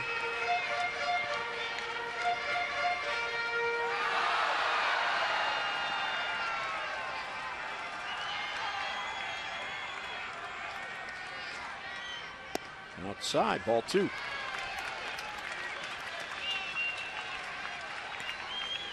And the other thing about this game tonight is the Orioles had chances, but they've left 10 men on base.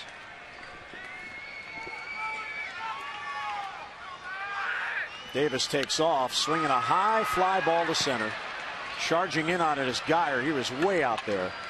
And he puts it away, and the Orioles lose again. They have lost now 5 consecutive games in 11 of their last 12, as Tampa Bay gets the opener of this 3-game series, winning it by the final of 6-3. Well, we hope you can join us tomorrow. More O's action. Chris Tillman takes the mound against Drew Smiley. Our coverage on Masson begins at 6:30 with O's Extra presented by Southwest, and then game coverage at 7 o'clock. And now for Mike Bordick and our entire hardworking crew, Jim Hunter saying so long from Camden Yards, where the Rays beat the O's by the final of 6-3. Tonight's telecast, a Masson presentation. O's Extra presented by PNC comes your way right now. Tom Davis and Rick Dempsey will break it down as the Rays win it by a final of 6-3. Have a great night, everybody.